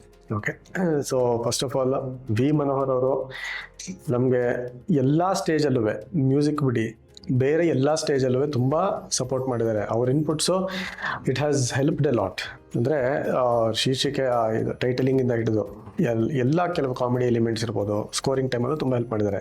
So music, concentrating to music. So ಒಂದು ಟೈಟಲ್ ಸಾಂಗ್ ಅವರೇ ಬರೆದಿರೋದು, ನಮೋ ವೆಂಕಟೇಶ, ಅದು ಟೈಟಲ್ ಸಾಂಗು, ಅದು ಅವರೇ ಬರೆದಿರೋದು. ಸೊ ಅವರು ಬರೆಯೋವಾಗ ಸುಮಾರು ಅವ್ರ ಜೊತೆ ತುಂಬ ಒಂದು ಅನ್ಯೋನ್ಯವಾದ ಒಂದು ಸಮಯ ಕಳೆದಿದ್ದೀವಿ. ತುಂಬ ಫನ್ನಿ ಮೂಮೆಂಟ್ಸ್ ಇದೆ, ಎಲ್ಲ ತುಂಬ ಚೆನ್ನಾಗಿದೆ. ಅವ್ರ ಜೊತೆ ಇದ್ದಾಗಂತೂ ಯಾವಾಗಲೂ 100% 24 hours ಸ್ಮೈಲ್ ಥರನೇ ಇರ್ತಿದ್ವಿ ನಾವು. ಸೊ 2-3 ಅಕೇಶನ್ಸ್ ಇದೆ, ಅದನ್ನು ಹೇಳೋಕ್ಕೆ ಇಷ್ಟಪಡ್ತೀನಿ. ಒಂದು ಲಿರಿಕ್ಸ್ ಬರೆಯೋವಾಗ ಮೈಸೂರಲ್ಲಿ ವಿಜಯ್ ಅವ್ರ ಮನೇಲಿ ಕೂತ್ಕೊಂಡು ಬರೀತಾ ಇದ್ವಿ. ಒಳ್ಳೆ ಅಡುಗೆ ಮಾಡಿಸಿದ್ರು ಅವ್ರ ತಾಯಿಯವರು, ಒಳ್ಳೆ ವಾಂಗಿಬಾತು, ಅವ್ರು ಮನೇಲೇ ಮಾಡಿದ್ದಂಥ ಇಂಗ್ರೀಡಿಯೆಂಟ್ಸಲ್ಲೂ ಮಾಡಿದ ವಾಂಗಿಬಾತು ಅದ್ಭುತವಾಗಿತ್ತು. ಅವತ್ತು ಅದನ್ನು ತಿನ್ಕೊಂಡು ಒಳ್ಳೆ ಊಟ ಮಾಡಿ ಆಯ್ತಾ ಮಾಡಿದ್ರು. ತುಂಬ ಅಂದರೆ ಇಡೀ ದಿವಸ ಸ್ಪೆಂಡ್ ಮಾಡಿದ್ವಿ ನಾವು. ಬೆಳಗ್ಗೆಯಿಂದ ಹಿಡಿದು ತಿಂಡಿಯಿಂದ ಸ್ಟಾರ್ಟ್ ಮಾಡಿ ಆಲ್ಮೋಸ್ಟ್ ಸಂಜೆ ಸ್ನ್ಯಾಕ್ಸ್ ಮುಗಿಸಿ ಆಲ್ಮೋಸ್ಟ್ ರಾತ್ರಿ ಊಟನೂ ಅಲ್ಲೇ ಮಾಡ್ಕೊಂಡೆ ನಾವು ವಾಪಸ್ ಬೆಂಗಳೂರಿಗೆ ಬಂದಿದ್ದು. ಸೊ ನಮ್ಮ ಮನೆ ಮೈಸೂರೇ, ನಾನು ನಮ್ಮ ಮನೆಗೆ ಹೋಗ್ದೇ ಅಲ್ಲಿ ಟೈಮ್ ಸ್ಪೆಂಡ್ ಮಾಡಿದೆ. ಸ್ವಲ್ಪ ನಮ್ಮಲ್ಲಿ ಅದಕ್ಕೆ ಕೋಪನೂ ಇದೆ.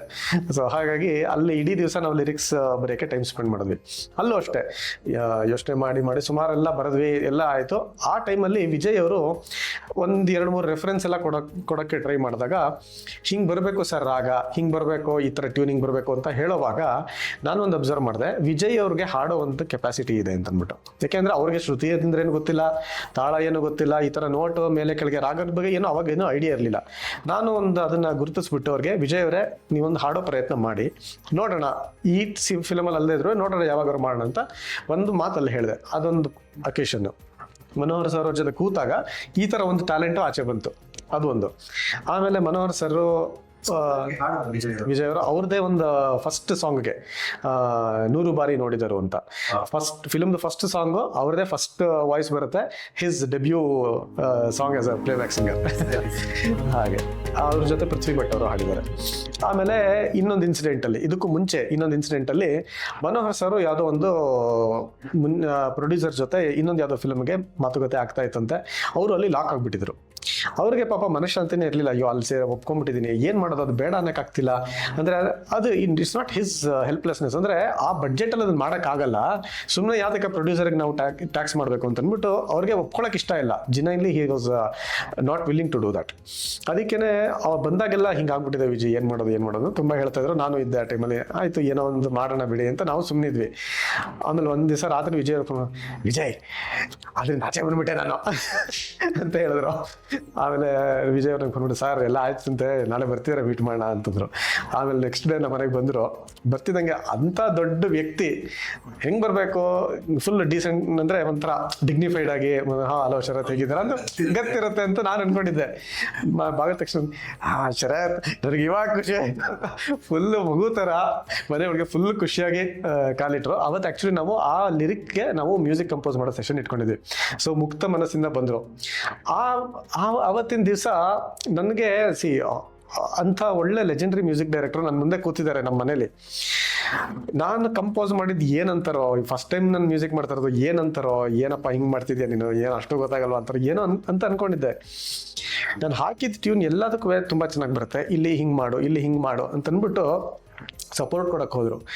ಅವಾಗ ಅನ್ನಿಸ್ತು, ಒಂದು ವ್ಯಕ್ತಿ ಬೆಳೆಯೋಕ್ಕೆ ಇದೇ ಕಾರಣ, ಈ ಸಿಂಪ್ಲಿಸಿಟಿನೇ ಕಾರಣ. ಎಷ್ಟು ಎತ್ತರಕ್ಕೆ ಬೆಳಿಬೇಕೋ ಅಷ್ಟು ಸಿಂಪ್ಲಿಸಿಟಿ ಇದ್ರೆ ಒಳ್ಳೇದು ಅಂತಂದ್ಬಿಟ್ಟು ನಾವು ಎಲ್ಲ ಲೆಜೆಂಡ್ರಿ ಆ್ಯಕ್ಟರ್ಸು, ರಾಜ್ಕುಮಾರ್ ಇರ್ಬೋದು, ಯಾರೇ ಆದರೂ ಅಷ್ಟೇ, ಅದು ನೋಡೋದು ಇಷ್ಟೇ, ಸಿಂಪ್ಲಿಸಿಟಿ ಎಲ್ಲ ಮೇಲಕ್ಕೆ ತೊಗೊಂಡೋಗುತ್ತೆ ಅಂತಂದ್ಬಿಟ್ಟು. ಸೊ ಅಂಥ ಒಂದು ದೊಡ್ಡ ವ್ಯಕ್ತಿ ಇಷ್ಟೆಲ್ಲ ಮಾಡಿ ಟೈಟಲ್ ಸಾಂಗು ನನ್ನ ಕೈಯಲ್ಲೇ ಕಂಪೋಸ್ ಮಾಡಿಸಿದ್ರು.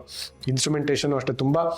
ಆ ಸಾಂಗು ಹೇಗೆ ಇತ್ತು ಅಂದರೆ ಕೇಳೋಕ್ಕೆ, ಅದಕ್ಕೆ ಯಾರೇ ರಿದಮ್ ಅರೇಂಜ್ಮೆಂಟ್ ಮಾಡಿದ್ರು ಫಸ್ಟ್ ತಮಟೆನೇ ಹಾಕ್ತಾ ಇದ್ದಿದ್ದು. ಆದರೆ ಈ ಸಾಂಗಲ್ಲಿ ಈ ಸಾಂಗ್ಗೆ ಒಂದು ಚೂರು ತಮಟೆ ಶಬ್ದ ಯೂಸೇ ಮಾಡಬಾರ್ದು. ಇದು ತಮಟೆ ಬರೋವಂಥ ಒಕೇಶನ್ ಅಲ್ಲ, ಆ ಫೀಲ್ ಅಲ್ಲ. ಸೊ ಇದಕ್ಕೆ ನೀವು ಡೋಲ್ ಹಾಕಬೇಕು, ಮೃದಂಗ ಹಾಕಬೇಕು ಅಂತ ನಮ್ಮ ಕುಟ್ಟಿ ಸರ್ ಅಂತ ಕರಿತೀವಿ ನಾವು ಪ್ರೀತಿಯಿಂದ, ಅವ್ರ ಹೆಸರು ಸೆಲ್ವಕುಮಾರ್ ಅಂತ. ಅವರು ಅದ್ಭುತವಾದ ಒಂದು ರಿದಮ್ ಪ್ರೋಗ್ರಾಮಿಂಗ್ ಮಾಡಿಕೊಟ್ರು. ಅವರು ಯಾವ ಲೆವೆಲ್ಗೆ ಹೋದರು ಅಂತಂದರೆ, ಶರತ್ ಈ ಏನೋ ಖುಷಿ ಸಾಂಗು ಅಷ್ಟೇ, ಈ ಸಾಂಗ್ ಎಲ್ಲ ಸಾಂಗು ಅಷ್ಟೇ ತುಂಬ ಚೆನ್ನಾಗಿ ಕಂಪೋಸ್ ಮಾಡಿದ್ದೀರಾ. ನಾನು ಎಕ್ಸ್ಟ್ರಾ ಮೈಲ್ ಹೋಗಿ ನಾವು ಏನು ಡಿಸ್ಕಸ್ ಮಾಡಿದ್ದೀವಿ ಬಡ್ಜೆಟು ಅದು ಪಕ್ಕಕ್ಕಿಡಿ, ನಾನು ಎಕ್ಸ್ಟ್ರಾ ಮೈಲ್ ಹೋಗ್ಬಿಟ್ಟು ನಿಮಗೆ ಪ್ರೋಗ್ರಾಮಿಂಗ್ ಮಾಡ್ಕೊಡ್ತೀನಿ ಅಂತ ಮಧ್ಯರಾತ್ರಿ 3 ಗಂಟೆ 3:30ಗೆಲ್ಲ ನನಗೆ ವರ್ಷನ್ಸ್ ಕಳಿಸಿರುವಂಥ ಒಂದು ಸನ್ನಿವೇಶ ಇದೆ.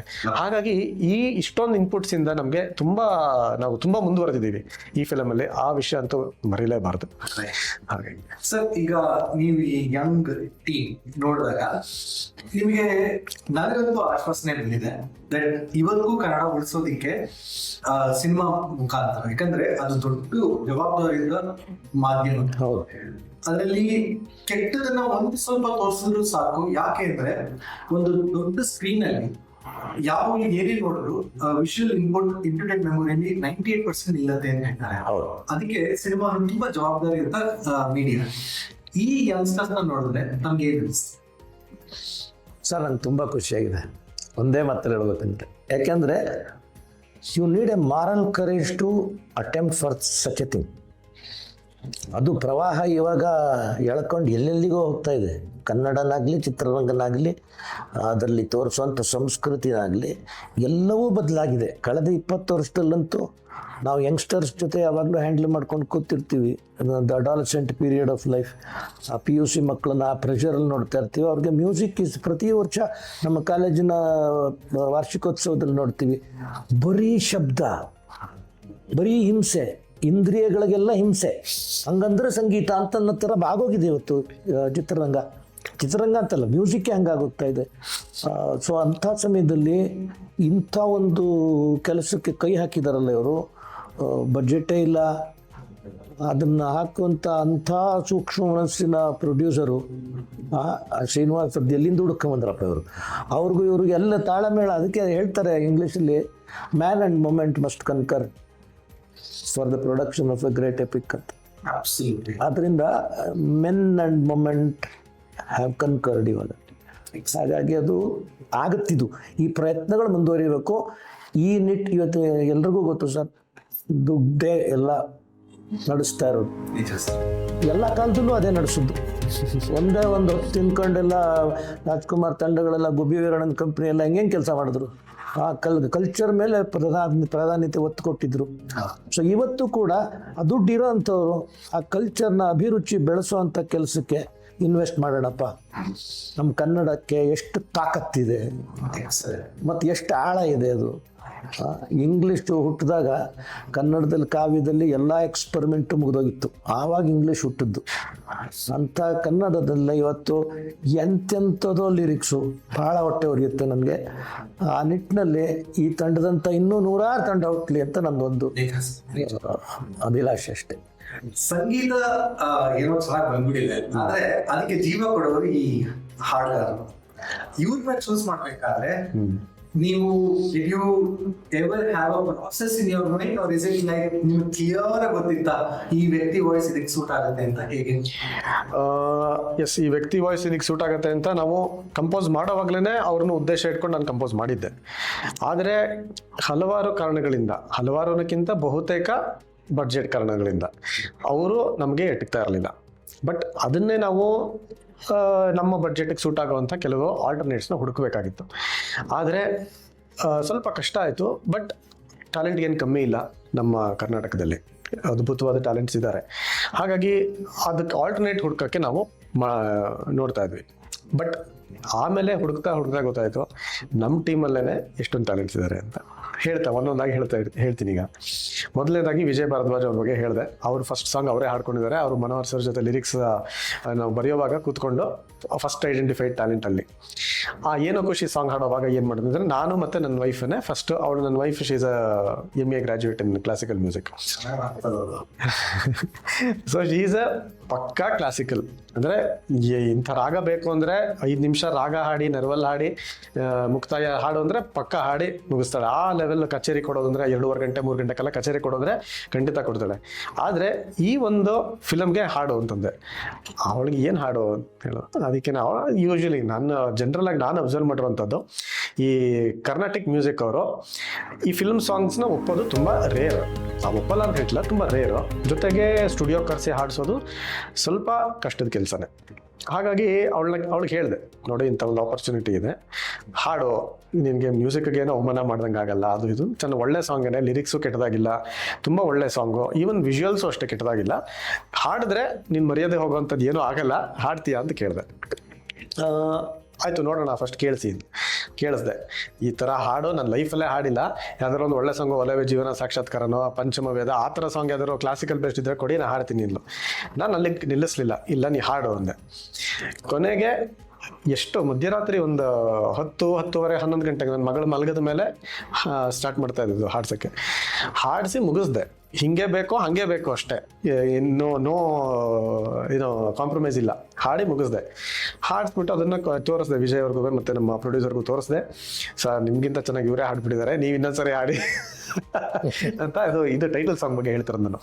ಟೈಟಲ್ ಸಾಂಗು ಸರ್ ಇದನ್ನು ನೀವು ಅವ್ರಿಗೆ ಸರಿ ಸಮಾನವಾಗಿ ನೀವು ಹಾಡಿ ಅಂತಂದ್ರು. ನನಗೆ ಚಾಲೆಂಜ್ ಬಂತು ಇವಾಗ. ಆ ಸಾಂಗು ನಾನು ನಂದು ಒಂದು ವಾಯ್ಸ್ ಇದೆ ಅದರಲ್ಲಿ, ನನ್ನ ವೈಫ್ ಜೊತೆ ನಂದು ವಾಯ್ಸ್ ಮೇನ್ ಟೈಟಲ್ ಸಾಂಗಲ್ಲಿ. ಅದನ್ನು ಹಾಡಿದೆ, ತೋರಿಸ್ದೆ, ಅದಾಯಿತು. ಅದಕ್ಕೆ ಮುಂಚೆ ಏನೋ ಖುಷಿ ಅಂತ ಸಾಂಗು, ಅದು it's duet song, second song ಅದು ಫಿಲಮಲ್ಲಿ. ಅದಕ್ಕೆ ನನ್ನ ವೈಫ್ ಕೈಲಿ ಮತ್ತು ನಾನು ಫಸ್ಟ್ ಟ್ರ್ಯಾಕ್ ವಾಯ್ಸಲ್ಲಿ ಹಾಡಿ ತೋರಿಸ್ದೆ. ನಾನು ನನ್ನ ವಾಯ್ಸ್ ಆಲ್ಮೋಸ್ಟ್ ಸರ್ ನಿಮ್ಮ ವಾಯ್ಸೇ ಚೆನ್ನಾಗಿದೆ, ಫಿಕ್ಸ್ ಆಗಿಬಿಡಿ ಇದಕ್ಕೇನೆ, ಇನ್ನು ಬೇರೆಯವ್ರು ಯಾರ ವಾಯ್ಸು ನನಗೆ ಇಮ್ಯಾಜಿನ್ ಮಾಡ್ಕೊಳಕ್ಕೆ ಆಗ್ತಾ ಇಲ್ಲ, ಇದೇ ಫಿಕ್ಸ್ ಮಾಡಿಬಿಡಿ ನೀವು ಅಂತ ಹೇಳಿದ್ರು. ಆಮೇಲೆ ನಾನಂದೆ, ಇಲ್ಲ ನೀವು ಸಿಂಗರ್ಸ್ನ ಬೇರೆನ ಚೇಂಜ್ ಮಾಡಿ, ಇದು ನನ್ನ ಸ್ವಾರ್ಥ ಇಲ್ಲ ಇದರಲ್ಲಿಲ್ಲ, ಅಂದರೆ ನನ್ನ ವೈಫ್ಗೆಲ್ಲ ಹಾಡಿಸ್ಬೇಕು ಅಂತ ಅಲ್ಲ, ನೀವು ಬೇರೆ ಟ್ಯಾಲೆಂಟ್ಸ್ನ ಹುಡುಕ್ಬಿಟ್ಟು ಅವ್ರಿಗೂ ಎಂಕರೇಜ್ ಮಾಡಿ, ಆವಾಗ ಆ ಟ್ಯಾಲೆಂಟ್ನೂ ಒಂದು ಮೇಲಕ್ಕೆ ತಂದಂಗೆ ಆಗುತ್ತೆ ಅಂತೆಲ್ಲ ಸುಮಾರು ಪಾಯಿಂಟ್ಸ್ ಹೇಳಿ, ಕೊನೆಗೆ ನಾವು ಹುಡುಕ್ತಾ ಇರೋವಾಗ ಬರೀ ಸಿಂಗಿಂಗ್ ಒಂದೇ ಅಲ್ಲ, ಅವರ ಆ್ಯಟಿಟ್ಯೂಡ್ ಆಲ್ಸೋ ಮ್ಯಾಟರ್ಸ್. ಸೊ ನಾವು ಇಷ್ಟೆಲ್ಲ ಮಾಡಿ ಮನೋಹರ್ ಸರ್ ಇನ್ಪುಟ್ ಎಲ್ಲ ತೊಗೊಂಡ್ಮೇಲೆ ಪೃಥ್ವಿ ಭಟ್ ಅಂತ ಫೈನಲೈಸ್ ಮಾಡಿದ್ವಿ ಏನೋ ಖುಷಿ ಸಾಂಗ್ಗೆ. She is an amazing singer, no doubt, ಆಯಿತಾ. ಸೊ ಅವರು ಬಂದರು, ಸ್ಟುಡಿಯೋದಲ್ಲಿ ಹಾಡಿದ್ರು, ಅಚ್ಚುಕಟ್ಟಾಗಿ. ಹಿಂದೆ 1-2 ದಿವಸ ಮುಂಚೆ ಸಾಂಗ್ ಕಳಿಸಿದ್ದೆ, ಅದ್ಭುತವಾಗಿ ಅವ್ರು ಹೋಮ್ವರ್ಕ್ ಮಾಡ್ಕೊಂಡು ಬಂದರು. ಅಚ್ಚುಕಟ್ಟಾಗಿ ಜಸ್ಟ್ ಒಂದು 30 ಮಿನಿಟ್ಸ್ ಮ್ಯಾಕ್ಸಿಮಮ್ ಅನ್ಸುತ್ತೆ, ಕೆಲಸ ಮುಗಿಸ್ಬಿಟ್ಟು ಹೋಗ್ತಾ ಇದ್ರು. ವಾಪಸ್ ನಾವು ಕರೆದ್ಬಿಟ್ಟು ಪೇಮೆಂಟ್ ಕೊಟ್ಟು ಕಳಿಸಿದ್ವಿ. ಆ ಥರ ಆ್ಯಟಿಟ್ಯೂಡ್ ಅಷ್ಟು ಚೆನ್ನಾಗಿತ್ತು, ತುಂಬ ಜೆಲ್ ಆಗೋಂಥದ್ದು. ಸರ್ ಇದು ಹಿಂಗೆ ಬೇಡ ಹಿಂಗೆ ಅಂತ ಇಂಪ್ರೂವ್ಮೆಂಟ್ಸ್ ಕೂಡ ಕೆಲವು ಕಡೆ ಹೇಳಿದ್ರು. ಆಮೇಲೆ ಕೆಲವು ಟೆಕ್ನಿಕಲ್ ಪಾಯಿಂಟ್ಸು, ಸರ್ ಹೀಗೆ ಬೇಡ ಹೀಗೆ ಮಾಡ್ಕೊಳ್ಳಿ ಅಂತ ಅವರು ಇನ್ಪುಟ್ಸ್ ಕೊಟ್ಟರು ಅವ್ರ ಎಕ್ಸ್ಪೀರಿಯನ್ಸಲ್ಲಿ. We all welcomed everything. So ಆ ಥರದ್ದೆಲ್ಲ ಆಯಿತು. ಆಮೇಲೆ ಅಭಿಜಿತ್ ಅಂತ ಇವ್ರು ಬರೆದಿರೋಂಥ ಸಾಂಗ್ಗೆ ಇವರೇ ಹಾಡಿದ್ದಾರೆ, ಜೊತೆಗೆ ಇನ್ನೊಂದು ವಾಯ್ಸ್ ಬೇಕಿತ್ತು, ವಿಜಯ್ ಅವರ ಆ್ಯಕ್ಟಿಂಗ್ ಪಾತ್ರಕ್ಕೆ ವಾಯ್ಸ್ ಬೇಕಿತ್ತು. ಅಭಿಜಿತ್ ಅಂತ, ನಾನು ವೈಲಿನ್ ಕಲಿತಾ ಇರೋಂಥ ಯಶಸ್ವಿ ಸರ್ ಅವರ ಸ್ಟೂಡೆಂಟ್ ಅಭಿಜಿತ್ ಅಂತ, ನನ್ನ ಕ್ಲಾಸ್ಮೇಟ್, ಮ್ಯೂಸಿಕ್ ಕ್ಲಾಸ್ಮೇಟ್ ಅಂತ ಹೇಳ್ಬೋದು. ಅವರೇ ಹಾಡಬೇಕು ಅಂತ ನನ್ನ ಮನಸ್ಸಲ್ಲಿತ್ತು. ಯಾಕೆಂದರೆ ಕ್ಲಾಸಿಕಲ್ ಹಾಡನ್ನ ಕ್ಲಾಸಿಕಲ್ ಗೊತ್ತಿರೋರೇ ಹಾಡಬೇಕು. ಸುಮಾರು ಜನ ಕೇಳಿದ್ರು ಸರ್ ಇದಕ್ಕೆ ಆಪರ್ಚುನಿಟಿ ಕೊಡಿ ಅಂತ. ಬಂತು, ವಾಯ್ಸ್ಗಳು ಬಂತು. ನಾನು ಡೈರೆಕ್ಟಾಗಿ ಹೇಳಿದೆ, ಇಲ್ಲ ಕ್ಲಾಸಿಕಲ್ ಸಾಂಗ್ ಹಾಡೋ ಅಷ್ಟು ಮೆಚುರಿಟಿ ವಾಯ್ಸಲ್ಲಿ ಇಲ್ಲ, ದಯವಿಟ್ಟು ಅಭ್ಯಾಸ ಮಾಡ್ಕೊಂಡು ಬಂತ ಕಳಿಸ್ಬಿಟ್ಟಿದ್ದೀನಿ. ಈ ಸಾಂಗ್ಗೆ ಕ್ಲಾಸಿಕಲ್ ಗೊತ್ತಿರೋರು ಅಂತಾರೆ ಬೇಕಿತ್ತು ಅಂತ ನಾವು ಡಿಸೈಡ್ ಮಾಡಿದ್ವಿ. ಅಭಿಜಿತನ್ನ ಸೆಲೆಕ್ಟ್ ಮಾಡಿದ್ವಿ ನಾವು. ಆಮೇಲೆ ಅವ್ರನ್ನೂ ಕೇಳಿದ್ವಿ, ಅಭಿಜಿತ್ನ ನಾನು ಅಪ್ರೋಚ್ ಮಾಡಿದೆ, ಅಭಿಜಿತ್ ಅವರೇ ಈ ಥರ ಒಂದು ಹಾಡಬೇಕು, ಹಾಡಿದ್ದೆ ಫಿಲ್ಮ್ಗೆಲ್ಲ ನಾನು ಹಾಡಲ್ಲಪ್ಪ ಅಂತ ಅಂದ್ಬಿಟ್ಟು ಎಸ್ಕೇಪ್ ಆಗಿಬಿಟ್ರು ಅವರು. ಆಮೇಲೆ ನಮ್ಮ ಸರ್ಗೆ ಅಪ್ರೋಚ್ ಮಾಡಿದೆ, ಸರ್ ಅಭಿ ಹಿಂಗೆ ಹೇಳ್ತಾ ಇದ್ದಾರೆ ಸರ್, ಏನು ಮಾಡೋದು, ಹಂಗನ್ನ ಅಭಿ ನಾ ಮಾತಾಡ್ತೀನಿ ಅಂತ ಅಂದ್ಬಿಟ್ಟು ಅವರು ಬೈದರು. ಎಲ್ಲ ಆಪರ್ಚುನಿಟಿಗೋಸ್ಕರ ಕಾಯ್ತಿದ್ರೆ ನೀನೇನೋ ಹಿಂಗೆ ಮಾಡ್ತೀಯ, ನೀನು ಹೋಗಿ ಹಾಡ್ಬಿಟ್ಟು ಬರ್ಬೇಕು ಅಷ್ಟೇ, ನೀನು ಮುಗೀತು. ಒಳ್ಳೆ ವಿಷಯ, ಆ ಥರ ಇನ್ಫ್ಲೂಯೆನ್ಸ್ ಬೆಳೆಸೋದು ತುಂಬಾ ಮುಖ್ಯ. ಹೌದು, ಬೈದರು ನಮ್ಮ ಯಶಸ್ವಿ ಸರ್, ಬೈದ್ಬಿಟ್ಟು ಹೋಗಿ ಹಾಡ್ಬಿಟ್ಟು ಬಾ, ಸುಮ್ಮನೆ ಏನು ಹಿಂಗೆಲ್ಲ ಮಾಡ್ತೀಯ ನೀನು ಅಂತ ಅಂದ್ಬಿಟ್ಟು ಬಂದು ಅವತ್ತು ಬೆಳಗ್ಗೆನೆ ಹಾಡ್ಕೊಟ್ಬಿಟ್ಟು ಹೋದ್ರು. ಅದು ಹಾಡುವಾಗ್ಲೂ ಅಷ್ಟೇ, ಶರತ್ ನನ್ನ ಕೆಲಾಗುತ್ತೆ ಶರತ್ ಅದು ಇದು ಅಂತೆಲ್ಲ ಹೇಳ್ತಾ ಇದ್ರು. ಹಾಡಿಸ್ದೆ, ಹಾಡ್ಬಿಟ್ಟು ಇವತ್ತು ಎಲ್ರಿಗೂ ಇಷ್ಟ ಆಗಿರೋಂಥ ಒಂದು ಸಾಂಗು. ಆಮೇಲೆ ಇವರ ಒಂದು ಹಾಡಿಗೆ ಆಕ್ಟಿಂಗ್ ಮಾಡಿರೋದನ್ನೇ ಇವರ ಸಮಾನ ವಯಸ್ಸಿನವರೇ ಆಗಿರೋದ್ರಿಂದ ಇವ್ರನ್ನೇ ಹಾಡಕ್ಕೆ ಸೆಲೆಕ್ಟ್ ಮಾಡಿದ್ದು ನಾನು. ಹಾಗಾಗಿ ಸಿಂಗರ್ಸ್ ಬಗ್ಗೆ ಇದು 2 ಸಾಂಗ್ ಅದರಲ್ಲಿ ನಾನು ಹಾಡಿದ್ದೀನಿ. ಇನ್ನೊಂದು ಓಡು ಓಡು ವೆಂಕಟೇಶ ಅಂತ ಒಂದು ಸಿಚುಯೇಷನಲ್ ಸಾಂಗ್ ಇದೆ, ಅದರಲ್ಲಿ ಅದಕ್ಕೂ ಒಂದು ಹಾಡಿದ್ದೀನಿ. ಆಮೇಲೆ ಇನ್ನೊಂದು ವಿಶೇಷವಾದ ಏನು ಅಂತಂದರೆ 3ನೇ ಸಾಂಗು, ಅದು ಪ್ಯಾಥೋ ಸಾಂಗ್, 2ನೇ ಸಾಂಗ್ ಸಾರಿ ಪ್ಯಾಥೋ ಸಾಂಗ್ ಅದು. ಅದರಲ್ಲಿ 2 ಮಕ್ಕಳು ಹಾಡಿದ್ದಾರೆ, 2 ಮಕ್ಕಳು ಜೊತೆಗೆ ವಿಜಯ್ ಭಾರದ್ವಾಜ್ ಹಾಡಿದ್ದಾರೆ. ಆ 2 ಮಕ್ಕಳು ಒಬ್ಳು ಆರ್ಣ ಪ್ರಶಾಂತ್ ನಿಮ್ಮ ಮಗಳು ಅದ್ಭುತವಾಗಿ ಆ ಸಾಂಗ್ಗೆ ಜಸ್ಟಿಫೈ ಮಾಡಿರುವಂಥ ಒಂದು voice, one of the voices ಆರ್ಣ ಪ್ರಶಾಂತ್, ಇನ್ನೊಂದು ವಾಯ್ಸು ಭಾನುಪ್ರಿ ಅಂತ ನನ್ನ ವೈಫ್ ಅವರ ಅಕ್ಕನ ಮಗಳು. ಸೊ ಅವರಿಬ್ರು ಕೈಲೂ ಹಾಡ್ಸಿದೀವಿ, ಭಾನುಶ್ರೀ ಅಂತ. ಇಬ್ರು ಸೇರಿ ಆ song has elevated like anything. ಅಂದ್ರೆ ತುಂಬಾ ಒಳ್ಳೆ ಫೀಲ್ ಕೊಟ್ಟಿದೆ, ತುಂಬಾ ಅಂದ್ರೆ ಡಿಸ್ಕ್ರೈಬ್ ಮಾಡಕ್ ಆಗದೆ ಇರೋ ಅಷ್ಟು ಚೆನ್ನಾಗಿ ಬಂದಿದೆ.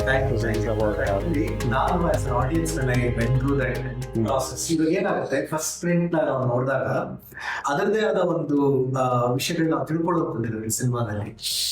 ರೈಟ್ಲಿ ಸೈಡ್, ಈ ಸಿನಿಮಾಲಿ ಆ BGM ಎಲ್ಲಾ ಕಡೆ ಹಾಡುಗಳು ಮತ್ತೆ BGM ಅದೆಷ್ಟು ಚೆನ್ನಾಗಿ ಬ್ಲೆಂಡ್ ಆಗಿದೆ ಅಂತಂದ್ರೆ ಇಟ್ಸ್ ಅ ಲವ್ಲಿ ಜರ್ನಿ. ಎಲ್ಲೂ ನಮಗೆ ಏನಪ್ಪಾ ಅಂತ ಎಲ್ಲೂ ಬೋರ್ ಆಗದೇನೆ ಅದ್ಭುತವಾಗಿ ನಮ್ಗೆ ಸರಳವಾಗಿ ಕಥೆನ ತಗೊಂಡು ಹೋಗುತ್ತೆ. ತುಂಬಾ ಚೆನ್ನಾಗಿ ಬಂದಿದೆ. ಎಸ್, ನಾವು ಟಾಕಿಂಗ್ ಆನ್ ಇಂಜಿನಿಯರಿಂಗ್, ಮ್ಯೂಸಿಕ್ ಮುಗಿಸಿದ್ವಿ, ನಾವು ಹಾಡ್ ಹೇಳೋದ್ರ ಬಗ್ಗೆ ಮುಗಿಸಿದ್ವಿ.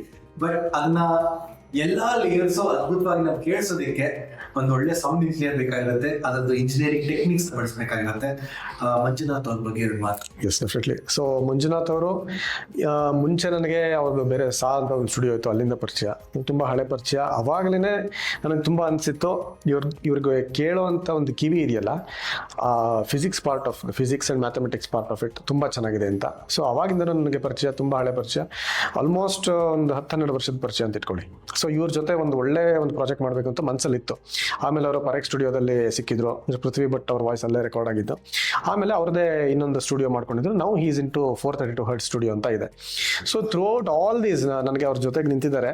ನಮ್ಮದು ರೆಕಾರ್ಡಿಂಗ್ ಟೆಕ್ನಿಕ್ಸಲ್ಲಿ ಕೆಲವು ತಪ್ಪುಗಳು ಆಗಿದೆ, ಕೆಲವು we have faced challenges in ಇದು. ಬಟ್ ಅದೆಲ್ಲನೂ sound engineer is a magician ಆಯ್ತಾ. ಇದೆಲ್ಲನೂ ಮುಚ್ಚಾಕಿ ಸರ್ ಹಿಂಗೆ ಬರುತ್ತೆ ಪ್ರಾಡಕ್ಟ್ ಅಂತ ನನಗೆ ಕೊಟ್ಟಾಗ ಐ ಕುಡ್ ನಾಟ್ ಬಿಲೀವ್, ಓ ಇದು ನಾನು ಮಾಡಿರೋದಾ, ಓ ಇದು ಈ ಥರ ರೆಕಾರ್ಡ್ ಮಾಡಿರೋದು ಈ ಥರನೂ ಕೇಳಿಸುತ್ತಾ ಅನ್ನೋ ಒಂದು ಸುಮಾರಿತ್ತು. ಸೊ ಮಂಜುನಾಥ್ ನಾಯ್ಡು ಅಂತ, is an amazing sound engineer. ಒಂದು ಫಸ್ಟ್ ನಮಗೆ ಸಾಂಗ್ಸ್ ಆಡಿಯೋ ಕೊಟ್ಟಾಗ it was a stereo version. ಆಮೇಲಿಂದ 7.1 ವರ್ಷನ್ ಕೇಳಿದಾಗ ಆ ಒಂದೊಂದು ಸೌಂಡ್ದು ಮೂವ್ಮೆಂಟ್, ಆ ಕಡೆ ಈ ಕಡೆ ಸರೌಂಡಲ್ಲಿ ಮೂವ್ಮೆಂಟ್ ಆದಾಗ I was literally in heaven ಅಂತ ಹೇಳ್ಬೋದು. ಎಕ್ಸಾಕ್ಟ್ಲಿ, ಆ ಎಫೆಕ್ಟ್ಸ್ ಅದ್ಭುತವಾಗಿತ್ತು. ಆ ಫ್ಲೂಟ್ ಸಮೀರ್ ರಾವ್ ಅಂತ ಒಬ್ರು ಫ್ಲೂಟ್ ನುಡಿಸಿದ್ದಾರೆ, ನನ್ನ ತುಂಬಾ ಒಳ್ಳೆ friend Sameer Rao, is an amazing flutist. ಅವರು ನುಡಿಸಿರೋ ಫ್ಲೂಟ್ಗೆ ಅವರ ಸೌಂಡ್ ಇಂಜಿನಿಯರಿಂಗ್ಗೆ ಅದು ಜಸ್ಟಿಫೈ ಆಗಿದೆ. ಆಮೇಲೆ ಅವರ ಜೊತೆಗೆ ಸುವಿನ್ ಅಂತ, is a part of 432 studio, ಅವರು ಅಷ್ಟೇ ತುಂಬಾ ಕೋಪರೇಷನ್ ಕೊಟ್ಟಿದ್ದಾರೆ. ನಮ್ಮ ಎಲ್ಲ ಕಾಟಗಳನ್ನ ಅವರು ಪೇಷನ್ಸಿಂದ ಕೇಳ್ಕೊಂಡು, ತುಂಬ ಇಂಪಾರ್ಟೆಂಟ್ ಸೌಂಡ್ ಇಂಜಿನಿಯರ್ ಪೇಷನ್ಸ್ಗೆ ಅವ್ರಿಗೆ ನಾವು ದುಡ್ಡು ಕೊಡೋದು, ಅವ್ರ ಟ್ಯಾಲೆಂಟ್ ಸಪ್ರೇಟು, ಪೇಷನ್ಸ್ಗೆ ನಾವು ಫಸ್ಟ್ ಅವ್ರಿಗೆ ಕೃತಜ್ಞತೆ ಹೇಳಬೇಕು. So this is the journey there. ಮುಂದಿನ ಪ್ರಶ್ನೆ ಸರ್, ನಮಗೆ ಈಗ ಲಿರಿಸಿಸ್ಟ್ ಅಂತ ಕರೆಸ್ಕೊಂಡಾಗ ಅವರಲ್ಲಿ ಒಂದಷ್ಟು ವಿಷಯಗಳು ಅವ್ರ ಮೈಂಡಲ್ಲಿ ಆಗ್ಲೇ ಇರುತ್ತೆ, and you start aiming towards perfection. So ನಾನು ಕೇಳೋದಕ್ಕೂ ಹಲವಾರು ರೈಟರ್ಸ್ ಹತ್ರ ಆ ತರದೊಂದು ಜಾಗನೇ ಇಲ್ಲ, ಪರ್ಫೆಕ್ಷನ್ ಅನ್ನೋದಕ್ಕೆ ದಾರಿ ಇಲ್ಲ ಅಂತ ಹೇಳ್ತಾರೆ. What is your opinion?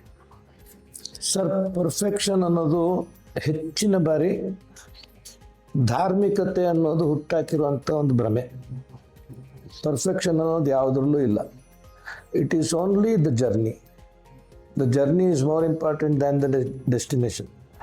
ಈ ಪರ್ಫೆಕ್ಷನ್ ಕಡೆ ಹೋಗುವಾಗ ನಾವು ಎಷ್ಟು ಕಂಪ್ಲೀಟಾಗಿ ಬದುಕ್ತೀವಿ ಅದು ಇಂಪಾರ್ಟೆಂಟ್ ಅಂತ ಓಶೋ ಹೇಳ್ತಾರೆ.